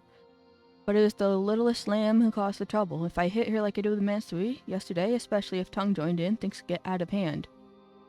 I kept looking at Tongue seriously, and his anger slowly faded away under my stare until it was completely gone. 他妈的，别让我再听这死崽子叫了！他欠我一刀啊！再叫早晚被我宰了。 With a grumble, Tongue sheathed his dagger and stomped forward. He finally agreed to spare Sui. 谢谢星爷，谢谢良爷，谢谢良爷。 The two sisters were scared by Tongue's rage just now, crying and thanking me over and over. No more tears, keep crying and I'll give you a smack even if I spare your lives. With that stern warning, I pressed on ahead.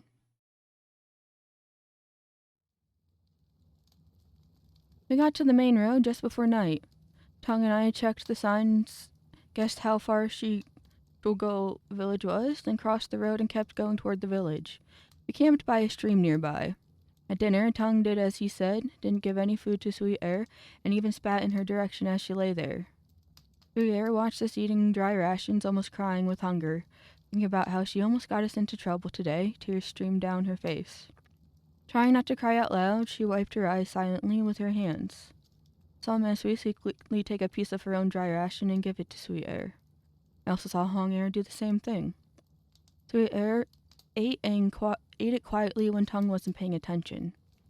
I turned a blind eye, pretending it didn't happen. Late at night, Tongue snoozed while I kept watch. I freed Mansui and motioned her over for a chat. I wanted to talk about what went down during the day. You did good today. When the official soldiers came, you helped us with the lie. 因为那些官兵不像好人，我不能信他们。他们没走官道，行军的时候也没什么纪律，很可能是逃兵。若是向逃兵求救，他们把我们带走，待我们还不如良爷呢。 Mansui spoke her thoughts to me. Ah, little brat had some smarts. Came to the same conclusion as me. Those soldiers today seemed like they were running from something. With Tongguan always in battle, it's odd to see a small group of soldiers wandering like that. If they got caught, they would get 100 lashes, not much different from being called human traffickers. So they were like bad guys ready for anything. These deserters, even if they thought we were up to no good, might just let it slide. Once we gave them a way out, they probably didn't want to poke around too much. But I'm still not sure about today. Mansui seemed smarter. She knew those soldiers weren't good. So why did the other kids, especially Chonghua, agree to help us? If they wanted the soldiers' help, that was the time.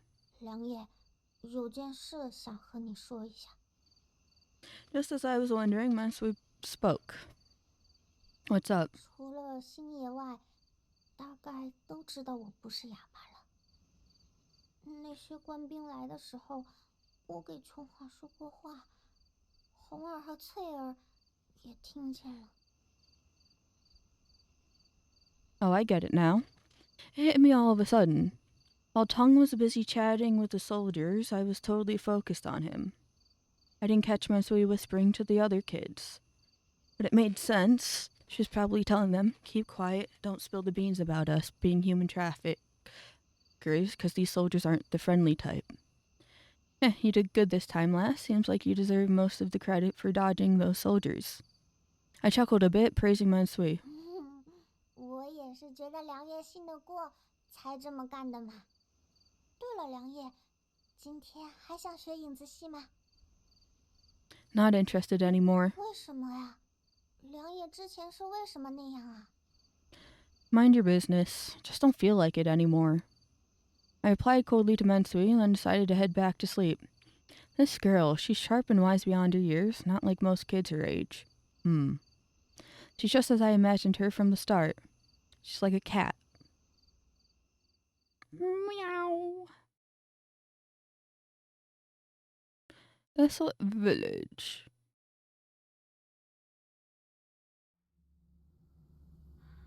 After successfully evading the soldiers, the following afternoon we finally arrived at Shugo village.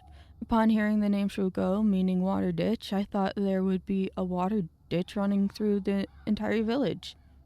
The villagers lived by the channel with its gurgling water. By the stream, the washerwoman was washing clothes while the old man was fishing.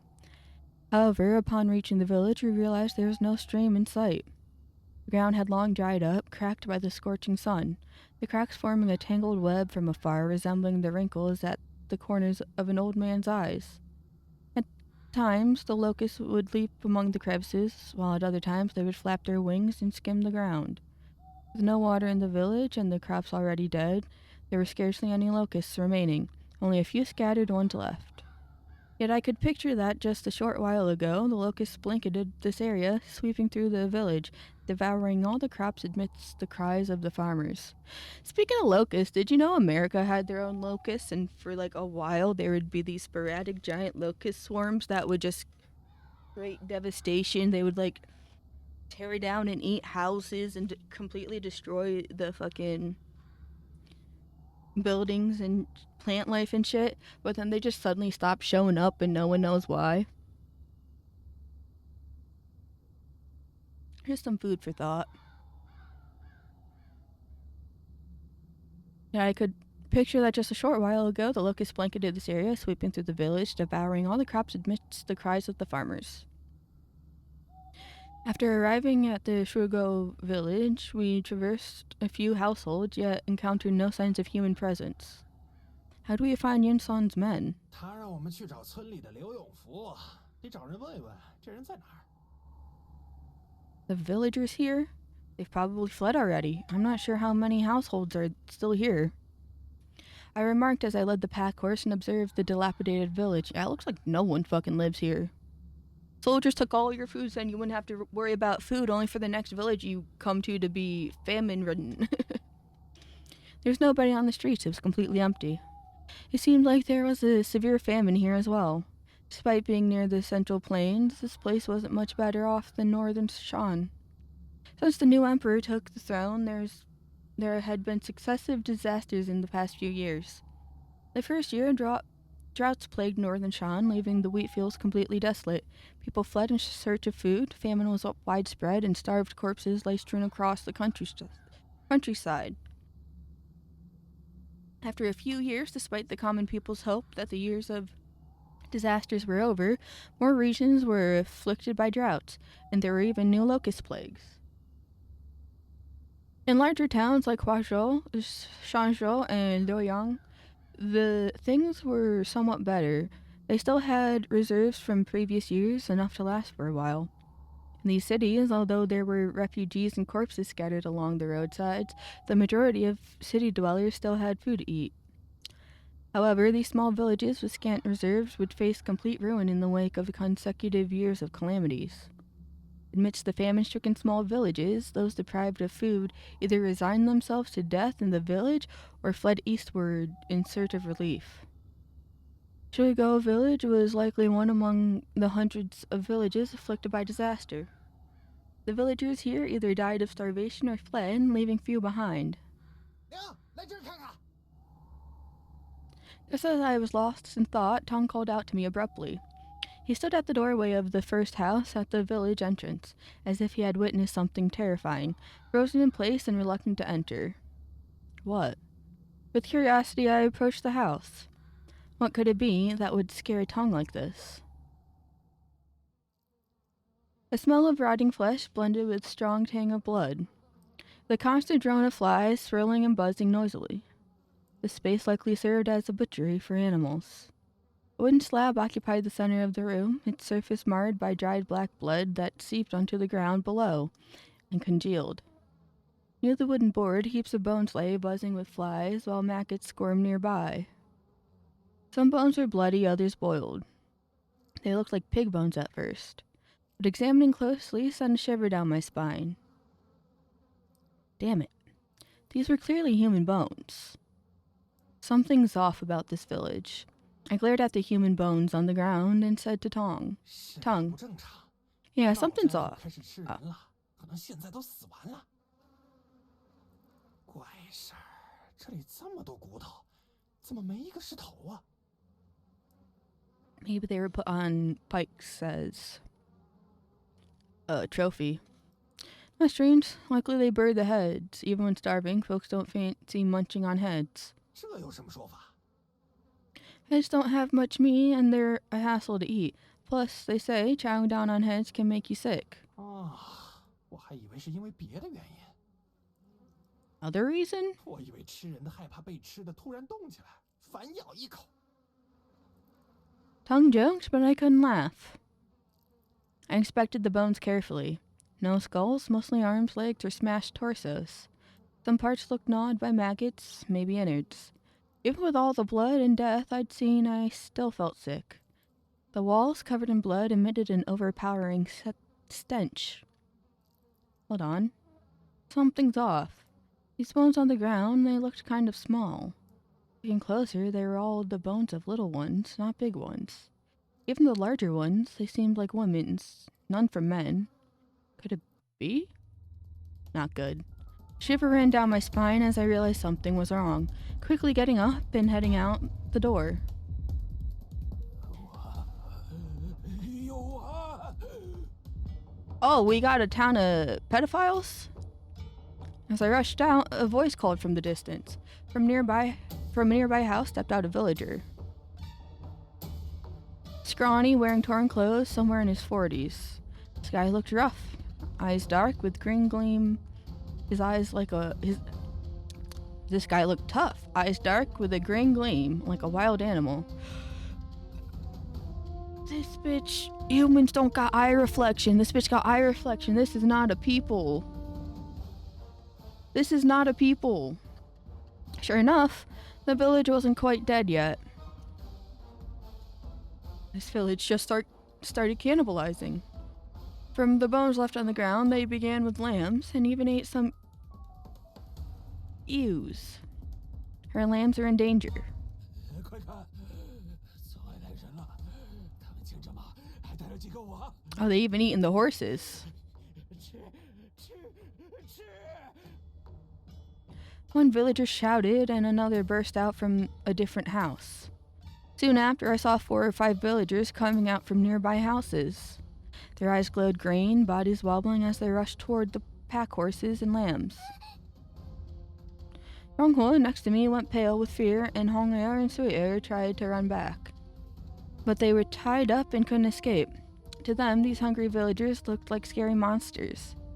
Get lost! I shouted furiously, warning the villagers rushing towards us. One villager, red-eyed with hunger, didn't listen to me and still dashed towards the lambs. What a damn idiot. I cursed silently and hurriedly closed the distance. The guy was on the verge of passing out from hunger and wasn't running very fast.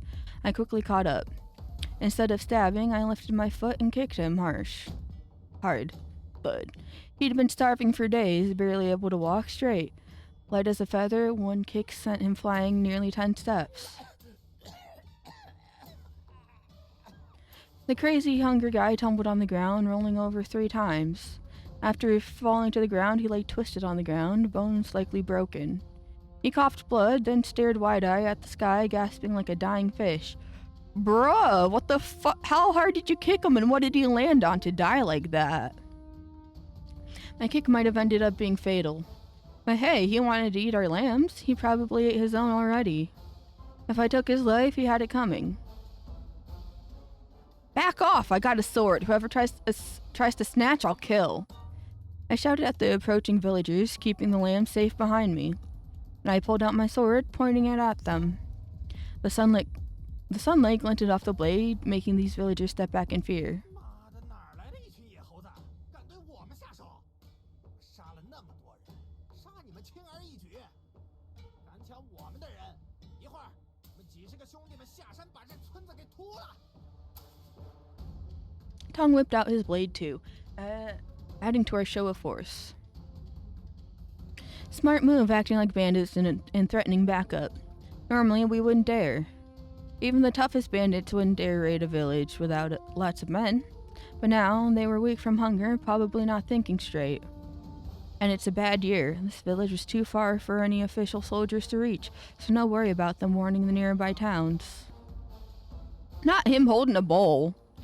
The villagers, seeing how I looked, didn't dare come closer. The troublemaker from earlier even plopped down on the ground, kneeling. 饶命啊！饶命啊！村里没东西了。前些日子潼关的关老爷说要去剿贼，把所有鱼粮都拿走了，还捉了村里的几个姑娘去劳局。Oh, so the army's just stealing all the food. 现在我们村里什么也没剩下了，没法小聚好汉了。 The head villager bowed, and the rest started keeping their distance. I glanced at the villagers nearby and far, counting them quietly. 17. That's how many villagers I saw. Most were men, no women or kids.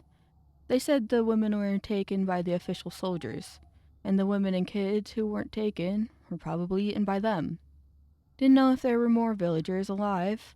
Anyway, gotta be more cautious around them. These folks now, not much different from wild beasts.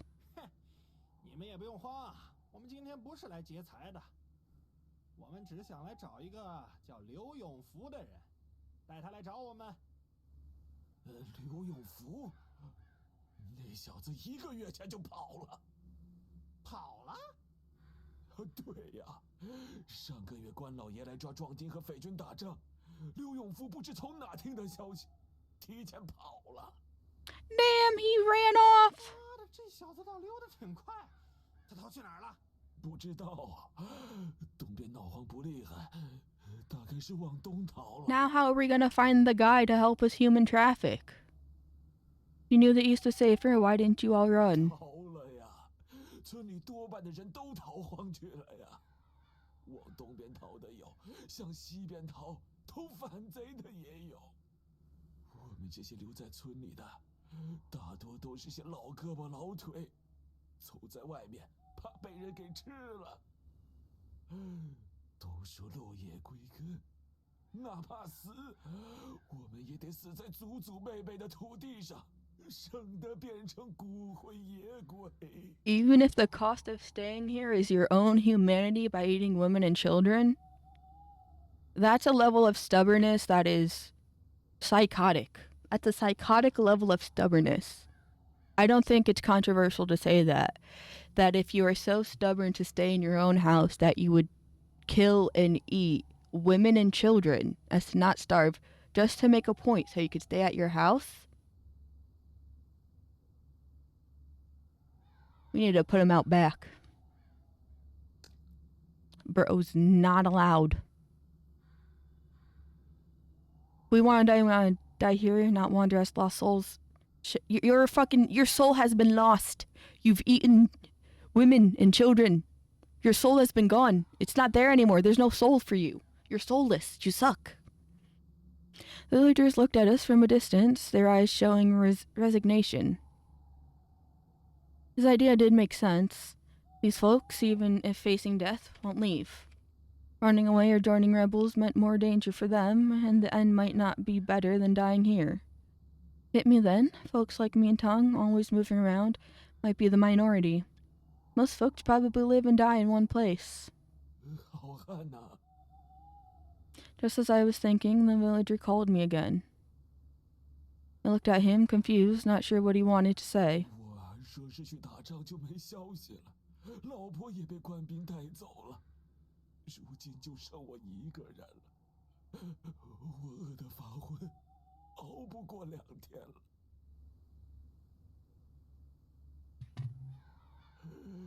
你们能不能大发慈悲，可怜可怜我？ We don't even have food. 一匹马，或者至少分我们一些。 You only want the horse to eat it. I'm not feeding you my horse. 等灾年过去了，我给你们建庙堂，烧口香。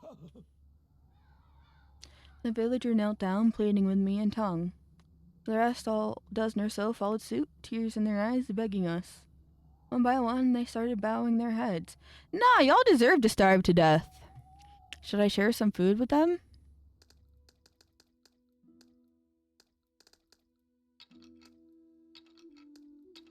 The kind thing is probably to share food with them, but they fucking ate and killed women and children. I don't want to.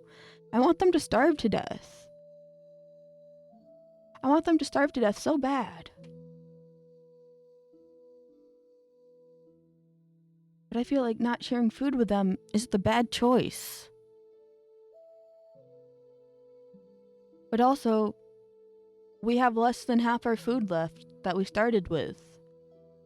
Where are we gonna stock back up?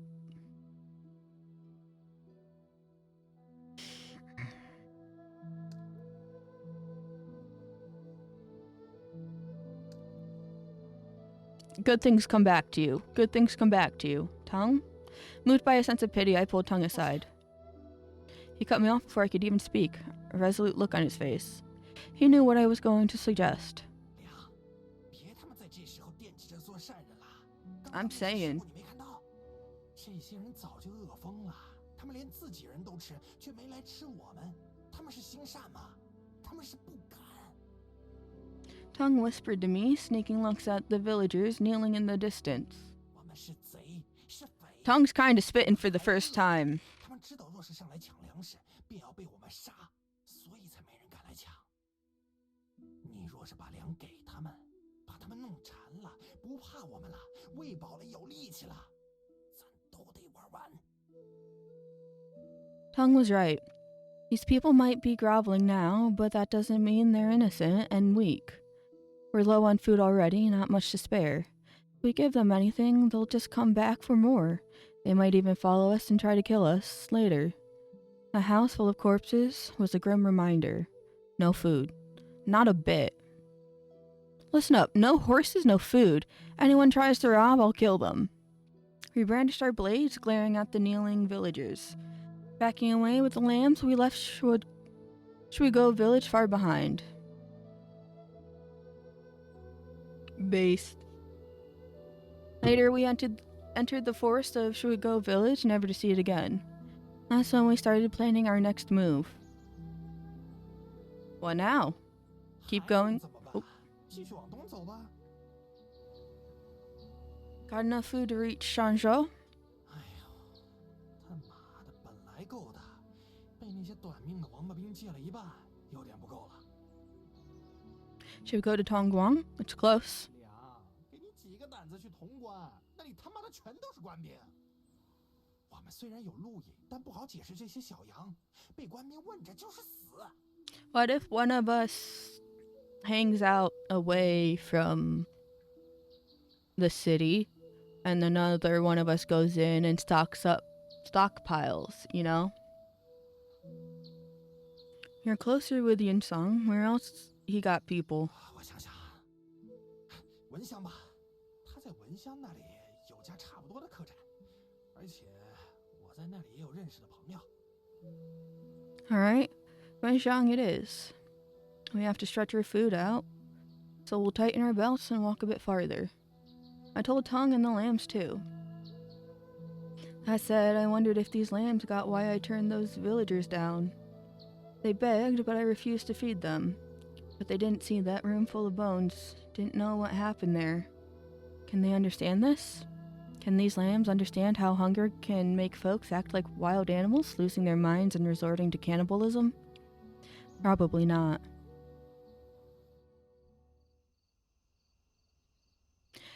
We went southeast to Wenxiang. To avoid the hungry folks from Shiguo village, we traveled extra at night. The lambs were exhausted after 2 extra hours of walking, so we took a break. I made a fire and gave the lambs rations and water. Maybe because I said we'd have less rations for a while, or because they saw those hungry people, the lambs ate their rations seriously today. They held the tasteless rations like treasures, savoring every bite carefully. How far is Wenxiang from here? Taking a bite of my ration, I asked Tung, seated across from me. 不算近，但也不远，大概3、4天能到吧。哎，陕州你熟吧？文乡在陕州西南方，有3天的路程。Tung talked about how far and which way, and when he brought up Shanzhou, I got the idea. Didn't seem like we were taking too many extra steps. After that, Tung fell asleep fast. It's my turn to keep watch. Wouldn't have been able to sleep anyway. Those villagers got me thinking. First fierce, then mad, then scared and humble. Were they like sheep? No. They fought for survival. Sheep are more numb, taking the pain without a peep. Wolves? No, too pathetic, begging on their knees. So what were they? What animal? 良夜， As I thought about the villagers from earlier, I heard a soft call nearby. It was Miss Sui calling me. What's up? I looked at her with confusion. 接手。 She blushed slightly, a bit embarrassed as she spoke to me. Oh. I untied Mansui and took her to a spot downwind about 50 steps away. She really needed to go, no fooling this time. She was shy and asked me to give her some space. I couldn't see anything, but I heard some noises. After she finished, she took a bit longer before coming back to me. 谢谢良夜陪我出来解手。天这么黑，我自己的话肯定不敢。 Huh? You scared of the dark, lass? 怕啊！我当然怕黑了，都不敢自己走夜路。 Oh, speaking of which, you scared of those villagers earlier? 怕啊，当然怕！他们看起来好像要吃了我们嘞。良夜，今天你和星夜看了一间屋子，那个屋子有什么？ Dead bodies. Mansui curiously asked me.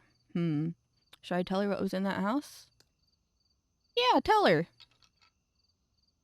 Tell her. This one's tougher than the rest. She can handle it. Plus, it'll be a good scare. Might toughen her up a bit. In that house, there's a room with a wooden board covered in blood and meat. Blood all over the walls, bones on the ground. 是人的。 Yeah, lots of folks, mostly kids. The village was hit bad, folks starving, so they started eating kids. What's in that house is just leftovers. I told Mansui coldly, keeping an eye on her reaction. She looked surprised when I told her, but didn't seem too frightened. Huh, maybe she's just acting tough. If I were her age, I'd be scared out of my wits by that hellish scene. 良夜，其他孩子不会跟星夜说我不是哑巴的事吧？ I don't know, I haven't spoken to him. Just as I was wondering if she was scared of that house, she hit me with a question out of nowhere. No, they're too scared of him. Wouldn't dare to talk back. 也是，他们都怕星夜，毕竟星夜之前差点想杀翠儿。我觉得大家是喜欢良夜的，有事的时候，大家现在都找良夜。 Stop with the sweet talk. I haven't forgotten how close you were to killing me. 良夜真记仇。 It hasn't even been a week, I'm pretty sure. Of course he's not going to forget. Does your butt still hurt? 不疼了。 Is what you said about your sister and the swine demon true? I don't think the sister's true, because we saw a flashback and she only mentioned a brother, and there was no sister. So my guess is it's not true. Hold on, let me see.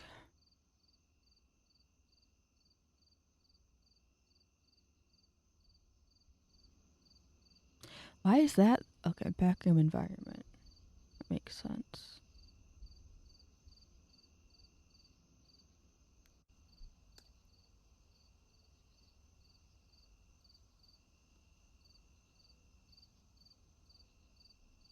Oh, boy.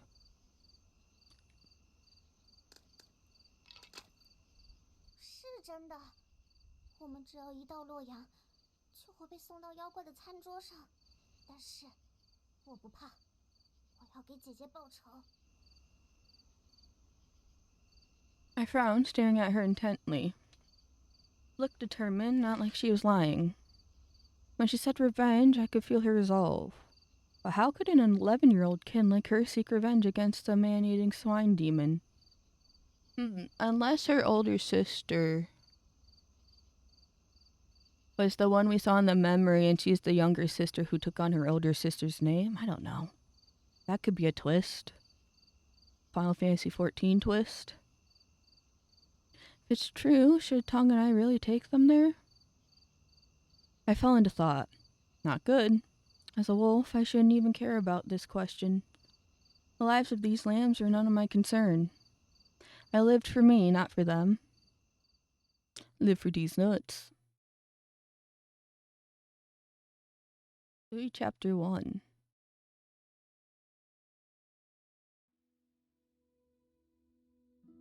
It was hot and the ground was really dry.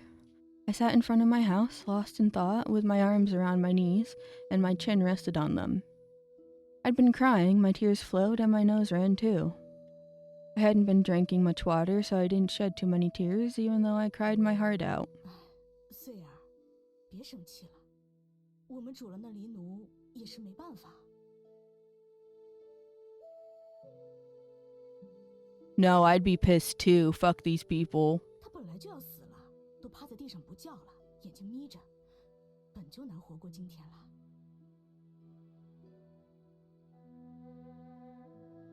I crouched by the doorway, listening to my mom's voice coming from inside the house. Mom was talking to me, but I pretended that I didn't hear. Because I was still mad at my mom.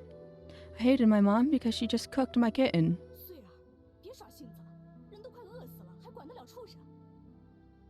It's a cat's not a livestock. 你奶奶一天昏过去几次，梦话都念叨着想开荤。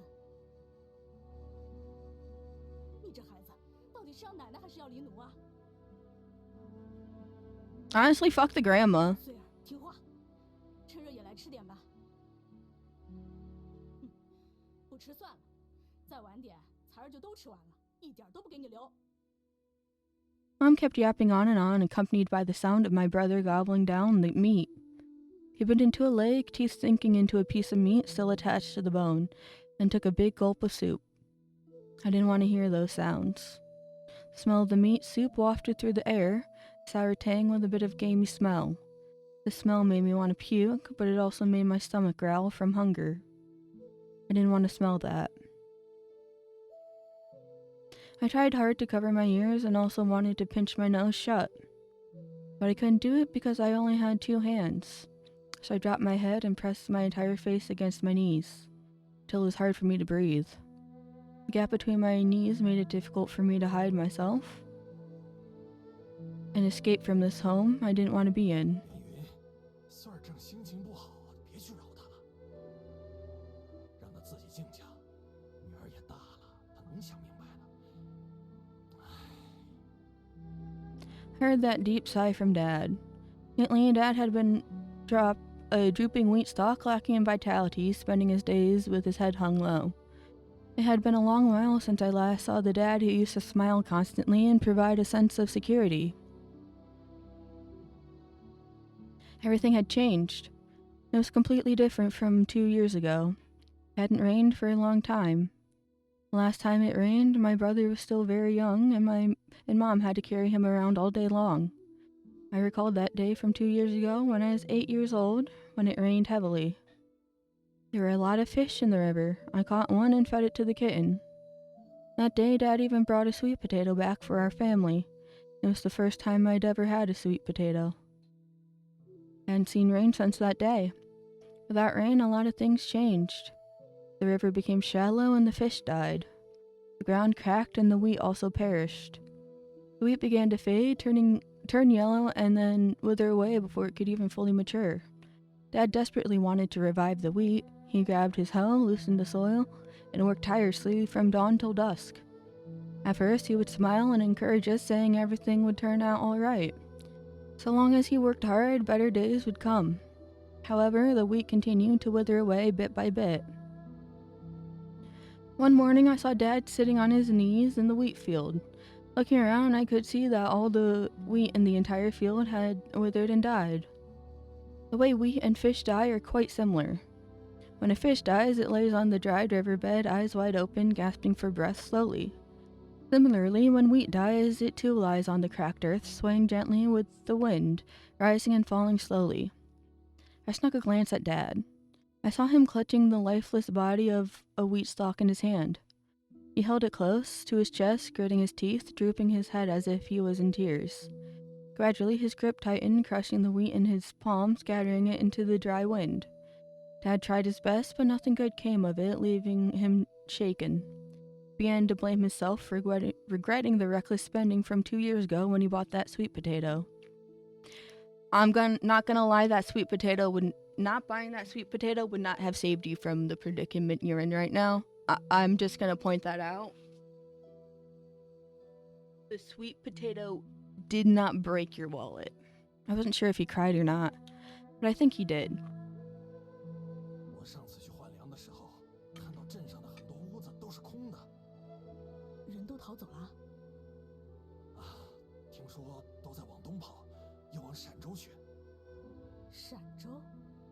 沈姨不是说那里刚闹了兵变，知县都被人杀了？沈姨竟会扯些流言。我问过乡老，他说那里并没有兵变。而且你仔细想想，陕州临近潼关，周围驻扎了那么多军队，谁敢在那儿兵变啊？ I was still sitting at the doorway, watching the barren land in the distance, while eavesdropping on my parents' conversation. They mentioned some towns to the east, like Shanzhou and Tongguang. What kind of place are Shanzhou and Tongguang? What is a rebellion? 现在怎么办？家里的存粮也不多了。我反复算了一下，咱家这5口，哪怕每天泡稀粥，也只够吃1个月。要么，我们也往东逃。不行，娘走不了，2个娃儿也还小，咱们挪不动啊。而且现在所有人都往东逃，关岛、山里都是蹲着抢粮的盗匪，不好走啊。可这样下去，吃不上饭要怎么办？镇上的当铺还开着，我明天再去当些东西，再去找乡老买些粮。要么，把我的镯子也当掉吧。那是你爹留给你的，还是算了吧。当掉吧，现在粮价一直在涨，趁早当了买粮。等灾年过去，我们再把它赎回来。可是。 Mom and Dad were still discussing about exchanging food. I heard Mom was going to pawn her bracelet. That bracelet looked quite lovely. It was part of the dowry left to my mom by her family. The kitten was eaten because we needed to eat. My mom's going to pawn your bracelet so we wouldn't starve. Perhaps I should forgive Mom? Please let Grandma be dead. Suddenly, I heard my grandma coughing. Grandma was awake.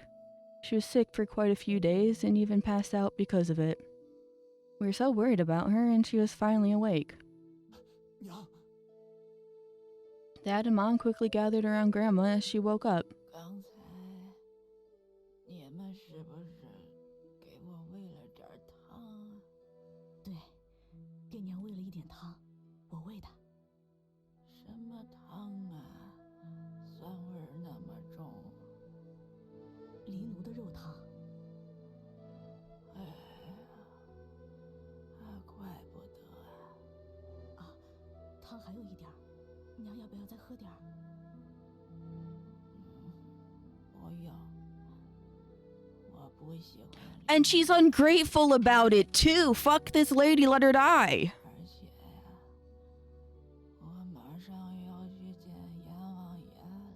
Oh, so you killed the cat for nothing now. Now Grandma's gonna die. You're like, do you want Grandma or the cat? Only for Grandma to die. Fuck you. 娘，不要说这么不吉利的话，你的气色比昨天要好多了。我自己怎样，也只有自己知道。我娘去了一趟鬼门关，见了牛头马面。 Oh, she knows she's going to hell. That's so fucking funny. 他们想用锁链套我，我一甩身子，给挣开了。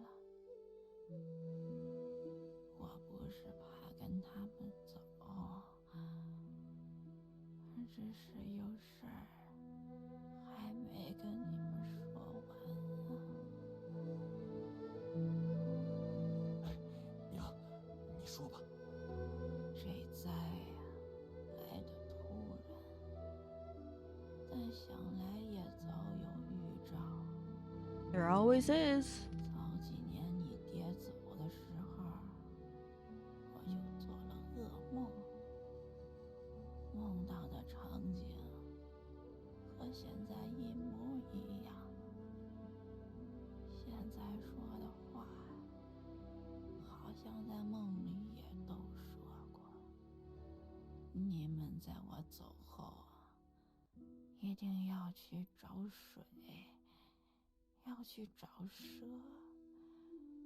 蛇的旁边可以挖井，有了井，村里的人都活了。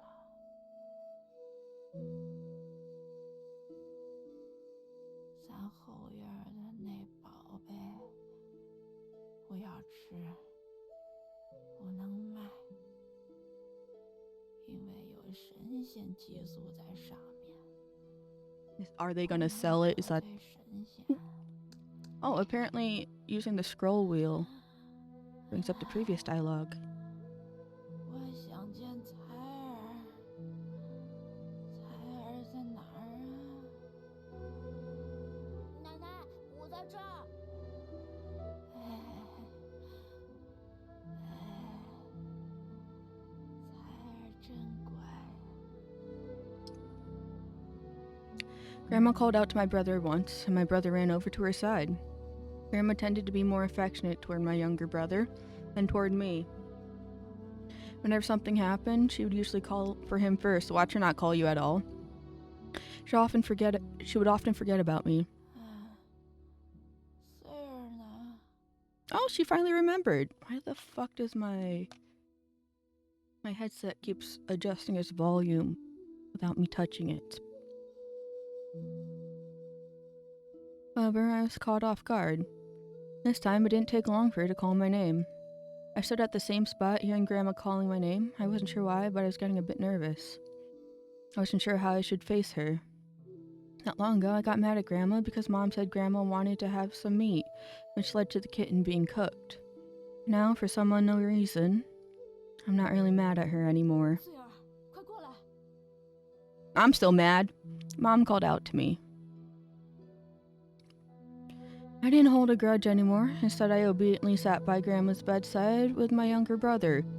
She is more mature than me. I'd be even more pissed because we killed the kitten to try and feed Grandma so she wouldn't starve to death, only for Grandma to die after eating the soup and being ungrateful about it.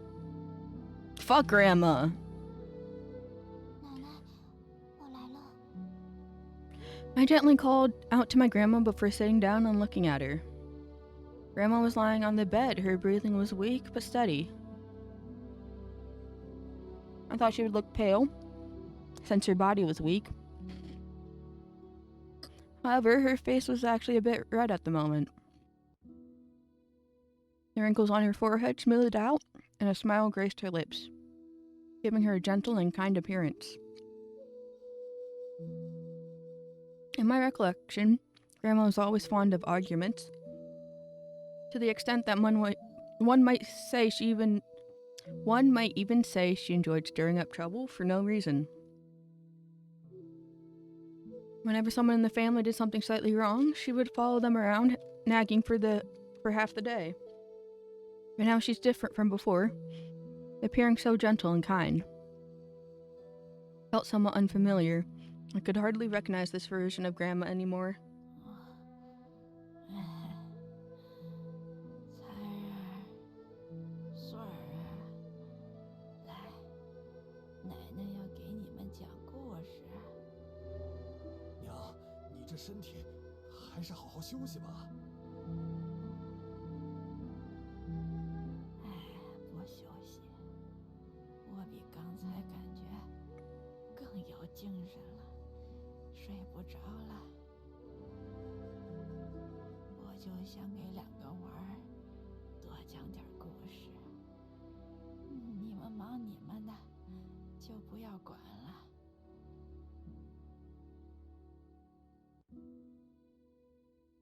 Grandma gasped for breath as she scolded Dad for attempting to get her to rest.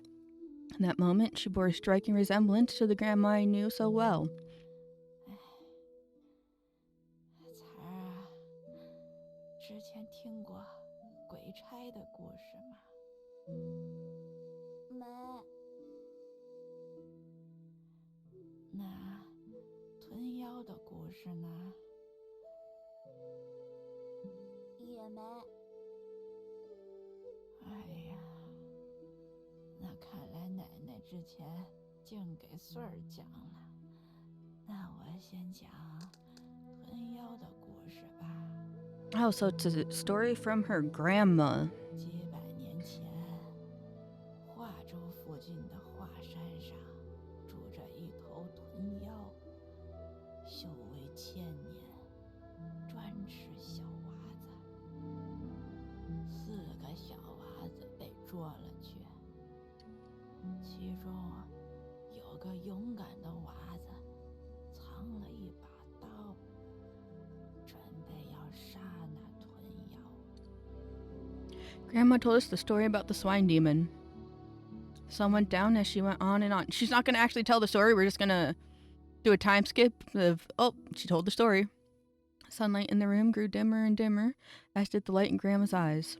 When the night came, Grandma's voice grew increasingly faint. Each word seemed to be a struggle, with her trying hard to breathe while speaking through her clenched teeth. Eventually, she stopped before finishing the story. I thought she fell asleep at first, but I didn't hear her breathing. Dad came over and touched Grandma's wrist, then stood there absent-minded without saying a word. I also touched Grandma's wrist. It was icy and cold. After that, Mom and Dad gathered around Grandma and cried. My brother started crying too after seeing them in tears. The room echoed with the sound of weeping. I was stunned and stood still as I glanced at everyone. I felt as if my heart was being gouged out with a knife, but I didn't cry. Earlier today, I had already cried all my tears for the kitten. By the time midnight came, there were none left for my grandma.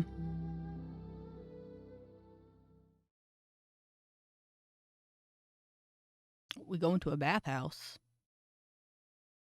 Get washed. Leaving Shugo village, it's a 3-day journey to Wenzhang. Each day we walked a bit, munched on rations at dusk, and drank water. Nothing out of the ordinary happened along the way. If anything stood out, it was how the lamb started getting along better. One time, with tongue snoring away, I feigned sleep. The lambs took the opportunity to exchange a few whispers. 姐，你原来不是哑巴呀？是呀，不是哑巴。姐为啥要装哑巴？哑巴做事方便，谁都会对哑巴戒心少一些。可要是被星爷和良爷发现了怎么办？你们不说，他们便发现不了呀。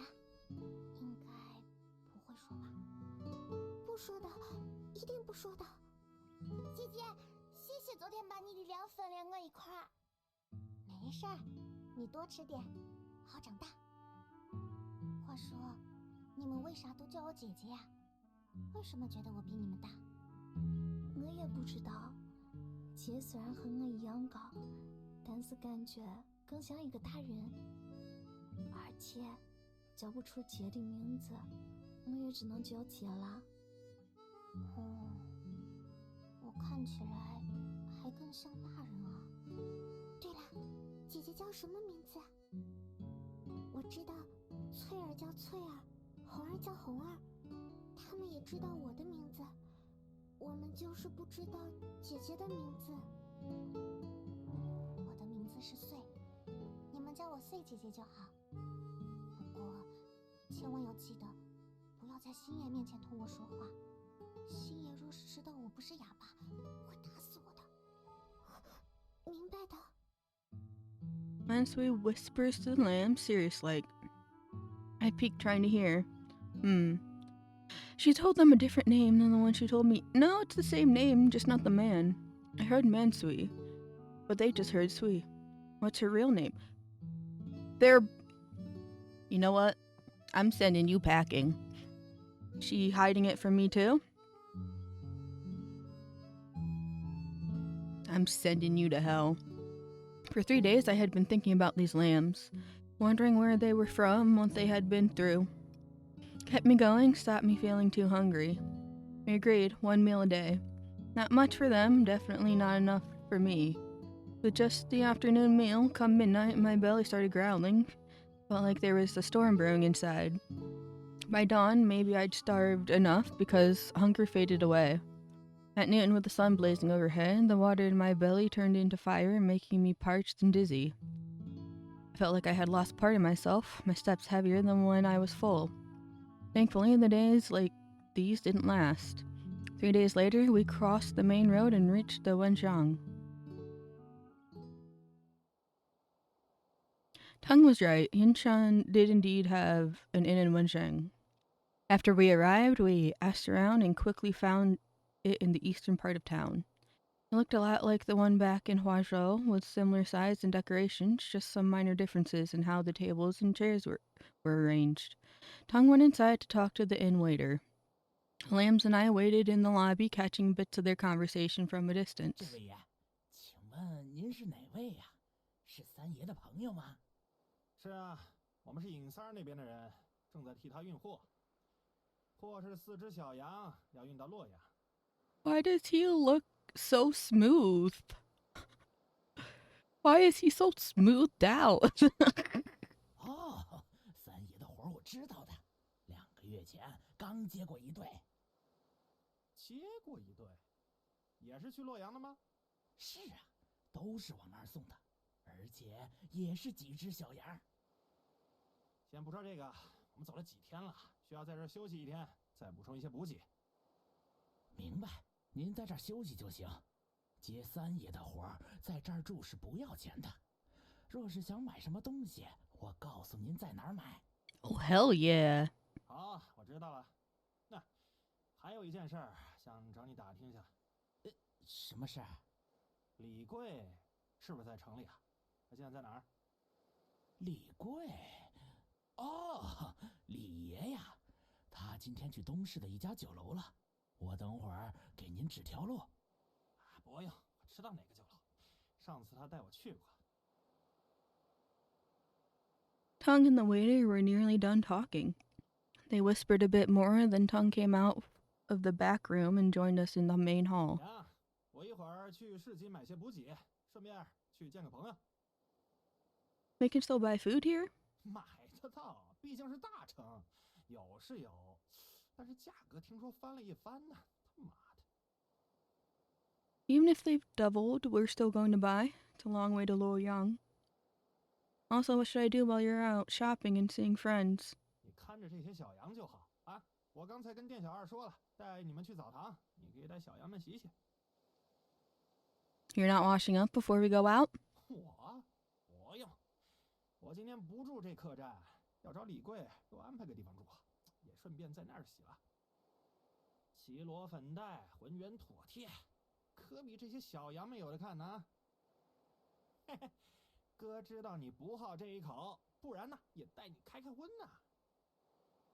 Tung winked and gave my shoulder a tap as he talked.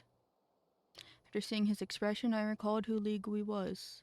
I met him once. He's like Yinshan in Wenxiang, doing similar work, but he mostly sold women, not lambs. He often tricked respectable women from far-off places into brothels, or dressed up girls from brothels to sell them elsewhere as servants. That's the sort of business he was always in. He ran a tavern in Wenxiang full of courtesans. Tung went out to find him, to stay the night too. I reckoned he was up for a chat and some fun. I was not much into that stuff, better keep an eye on the lambs so they don't wander off. 梁爷，水已经烧好了，这边请。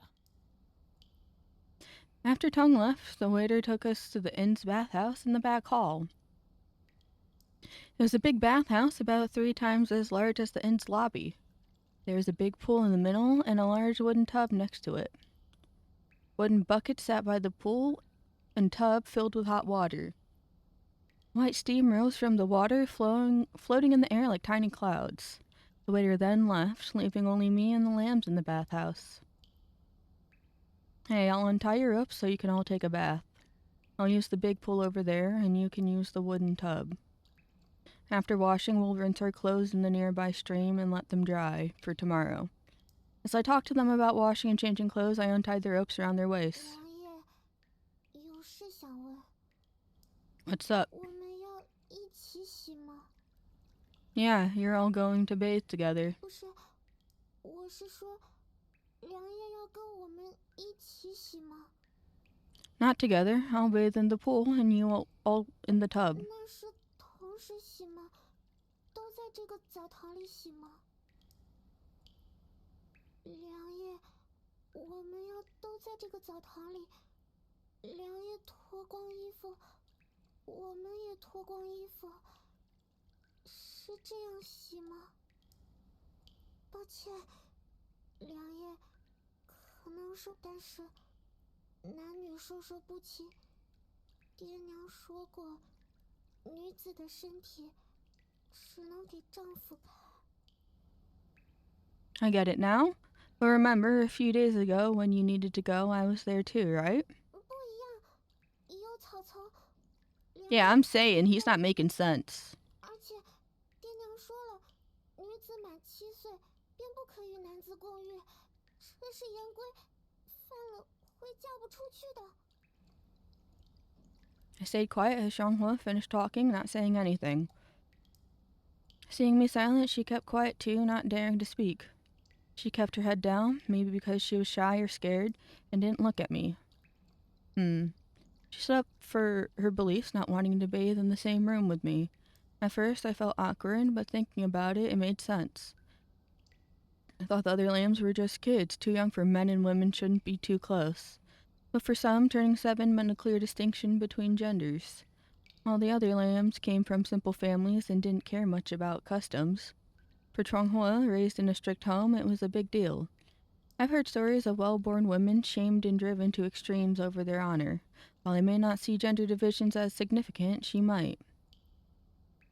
I nodded along with Chonghua's idea, but I wasn't sure if I should go along with it. These lambs were like goods to me, commodities to be bought and sold. If I agreed now, would they push back more later? Maybe bathing together would remind them of their place as goods. But I wasn't really one of the traffickers. Should I really go that far? Is this supposed to be a choice? It better not be. 要么这样吧，琼花、红儿、翠儿，你们先洗，我和梁爷之后洗。 No, thank you. You guys can all go at the same time. Just when everything felt stuck, Matsui suddenly blurted out something. She had been quiet as a mouse. What she said caught me off guard. What's this little rascal up to? 穗姐姐，你怎么手花脸？你不能在梁爷面前手花的。穗姐姐。 So Air was surprised because Sue spoke in front of me, while Hong Er and Chonghua stared at Sui in shock, unsure whether to be more alarmed by her son's speech or her suggestion to bathe with me. 没事，梁爷知道我不是哑巴，不用担心的。 Matsui looked up at me and gave a little smile. 我提议你们先洗，我和梁爷后洗，是觉得这样才合适。男女授受不亲。 琼儿家教严，不能与梁爷一起洗，也不好自己洗，干脆你们3个一起洗吧。可若是这样，难免梁爷会有些寂寞。梁爷若喜欢让女童陪着洗澡，我可以陪梁爷洗。No, thank you. Matsui glanced at the other lambs, then at me. She seemed unsure, maybe a bit upset. The other lambs looked at Matsui with pity, then back at me. Their looks made me uneasy, like they thought I was some sort of oddball. Rat, don't go spouting nonsense. When did I say I like having girls around when bathing? I said we should all wash together to save the time and money of reheating the water. Forget it. What's the point of talking to you? You all wash up, and when you're done, I'll wash alone. I was annoyed by these brats staring at me, so I blurted something out and stormed out of the room. 谢谢良爷，谢谢良爷。 I heard the lambs thanking me as I left. I exited the bathhouse and shut the door behind me. I stayed outside while the lambs bathed within. Even with the door between us, I could still catch snippets of their chatter. 这水好烫，这确实有点疼，看来还得在良爷还在进了。水池这边不烫啊，我们可以去这里洗。穗儿姐，良爷刚才说了，他要在水池洗，我们不能洗吧？良爷说了吗？我记得良爷说过了，他说他要在水池里洗，让我们在木桶里洗。我也记得。对，穗儿姐，我们还是不要。穗儿姐，你怎么踩到水池里了呀？没事的，我们也来这边洗吧，不用管太多。4个人用木桶太挤了，肯定是要用水池的。等我们洗完后，再帮良爷换新的水就好。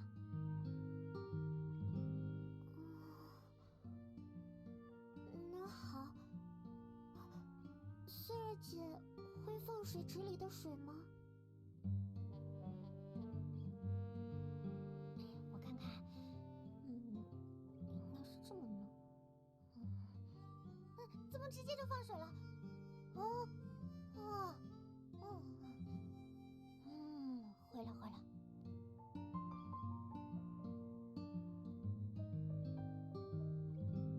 I heard them talking about whether to use the pool or not. Eventually, they decided to go for it, led by Mansui. Alright, let them do as they please. As long as they can change the water for me later, it's all good.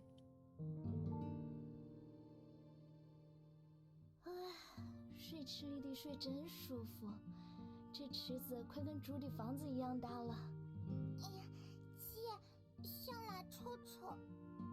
你先憋着，拉在这里只要大你点。我能憋着。姐，我想洗头，头痒了好几天了，怕有虱子。你过来，我给你洗。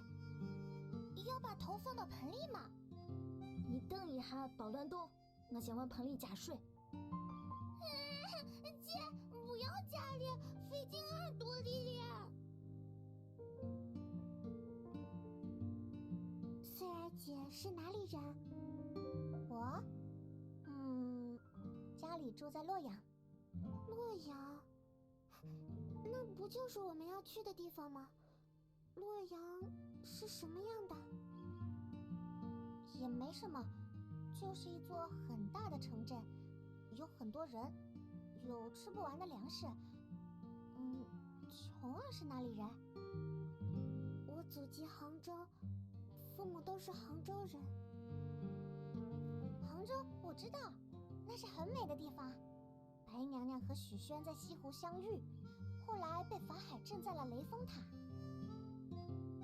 我也听过白娘娘的故事，不过其实我对杭州也不了解。我出生后不久，爹爹就从杭州调到了京城，我们一家都在京城住。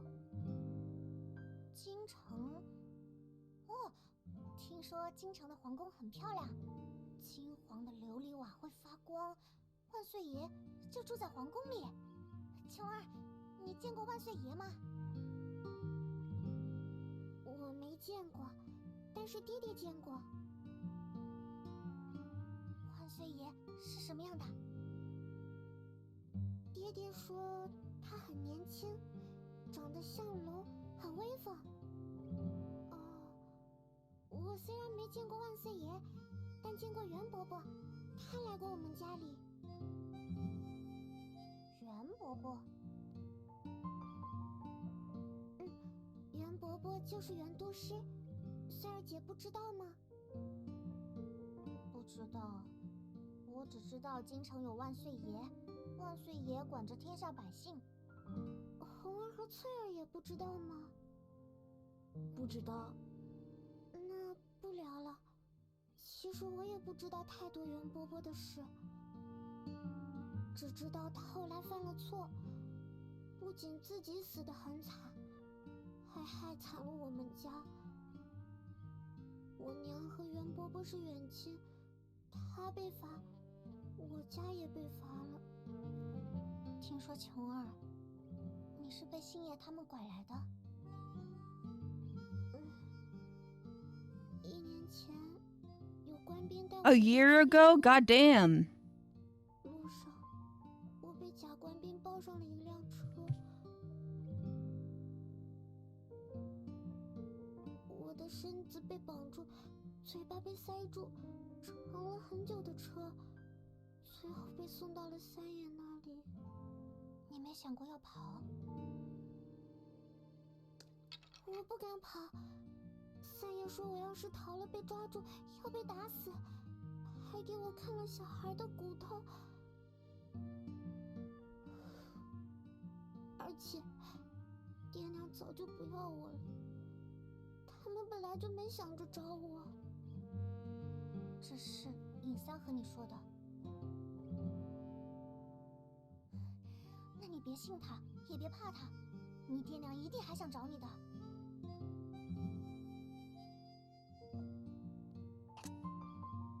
Heard Mansui and Changhua talking a lot. They seemed to be talking about things they shouldn't. Their voices got quieter afterwards, almost too quiet to hear. They probably realized I might be listening from outside the bathhouse, whispering secrets. Could those two lambs be planning to escape? That won't work. Hey, quit chatting and bathe. I'll give you one more stick of incense time. If you're not done by then, I'm coming in. Why not? 我们还没洗完，洗完了还要洗衣服，一炷香时间不够。梁爷，还有一件事想要问你。What's up? 我们等会儿洗了衣服要怎么换衣服？这里没有能换的衣服。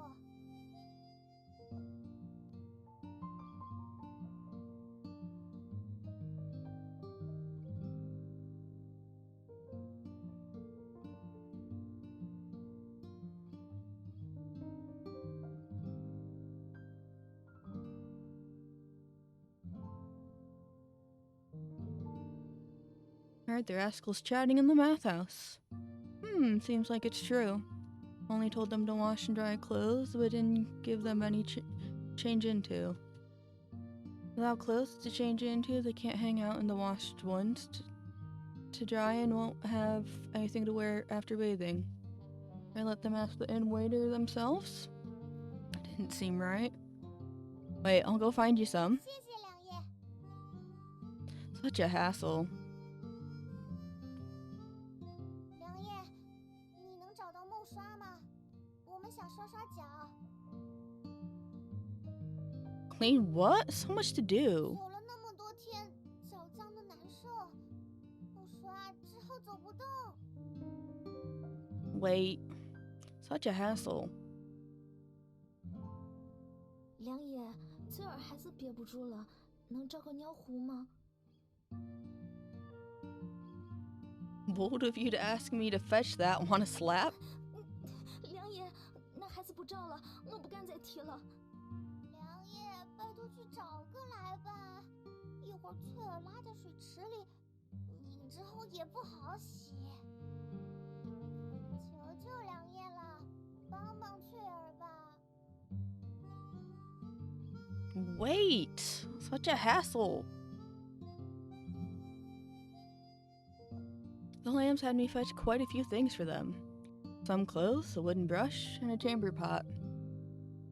Made a few trips each time bringing these items to the bathhouse door and giving a light knock.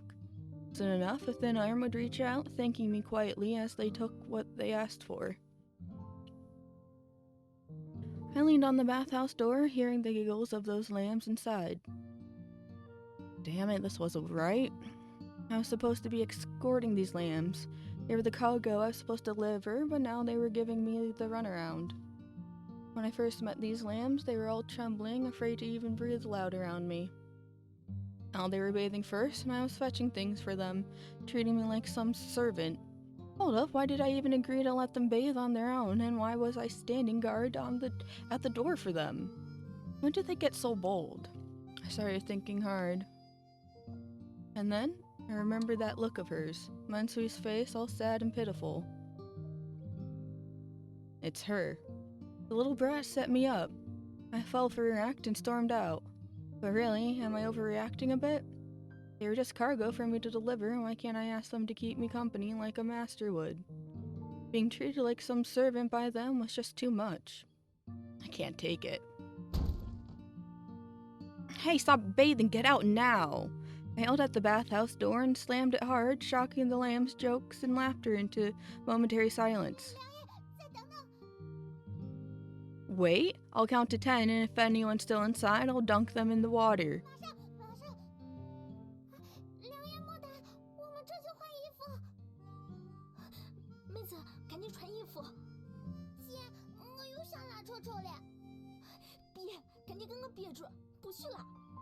I think you need to get your little sister checked out. She might have an incontinence problem. After I counted to 10, the lambs came out of the bathhouse wearing the inn's clothes. They looked clean and fresh, no more smell. I hurried them so their hair was still wet, sticking to their faces with little drops on their eyelashes. They fixed their hair while walking, leaving wet footprints on the wooden floor.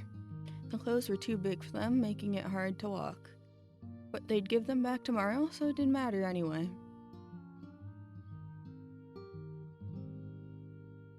I led the lambs upstairs and locked them in a room. After that, I wanted to take a bath and change clothes. But in the meantime, I needed to do something important. Later you're joining me for a bath. I grabbed Mansui's arm, dragging her along. Not just because I didn't trust her being alone with the other lambs, feared she might stir up trouble or plot or something, but also because I figured she'd been playing games with my head earlier, treating me like her servant, and I wanted to teach her a lesson. You're weird. It's my turn now. You go fetch wood, boil water, change water, do laundry. That'll make you sweat. After that, we'll hit the bath again.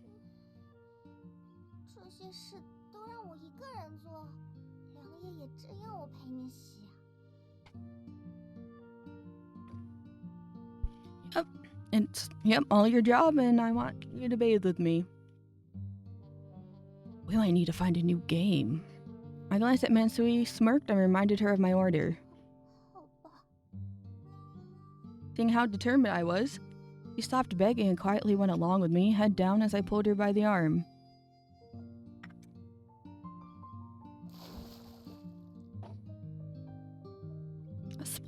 A splash. Mansui poured hot water into the wooden tub. She had to make lots of trips with the wooden basin to fill up the whole tub, which took a long time. When changing the water, she walked carefully to avoid slipping. And when pouring the water into the tub, she had to stand on tiptoe. Took her nearly 2 hours to finish draining, cleaning, fetching wood, and adding water. By now, she was sweating, a lot. Her cheeks were red, but she was almost done.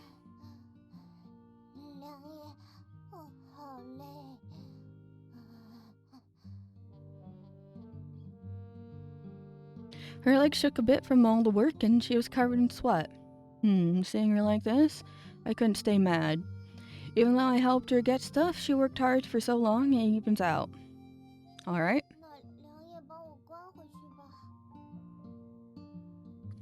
Nope, you're all sweaty now. Might as well join me for another round of bathing.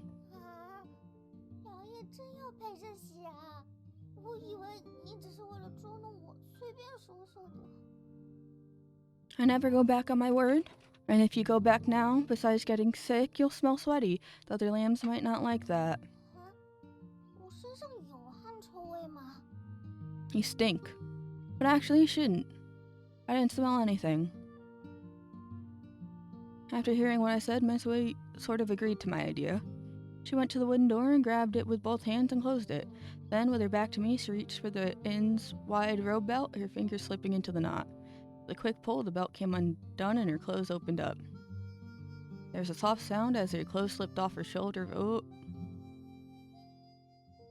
Just before her clothes fell completely, I couldn't help but look away. but even in the corner of my eye, I saw her slender figure. Skin wasn't very fair, more like a wheatish color with a hint of pink. She was too thin, her bones showing, with her spine, leg bones, and short shoulder blades clearly visible. She was sweaty from all the hard work she'd just done. Sweat drops dotted her spine, shining into only flesh on this last. Alright, chat. That was The Hungry Lamb. I was under the impression it was simply traveling to through the Ming Dynasty during the famine, and we get to see the horrors of human struggle.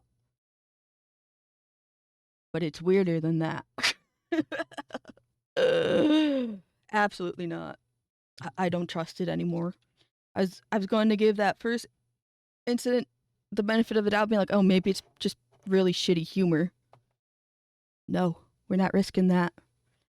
We are not trusting like that. Well, I'll see you guys tomorrow for Metaphor ReFantazio. Man. You win some and you lose some. See ya! Man, if only it was, like, more obvious before the 2-hour mark hit, then I could have refunded the game. But we're about 4 hours into it now. Oh well. Thank you for joining. I'll see you tomorrow at 12 p.m. Pacific time for some more Metaphor. We gonna ReFantazio all over that bitch. Alrighty, bye-bye. See you next time.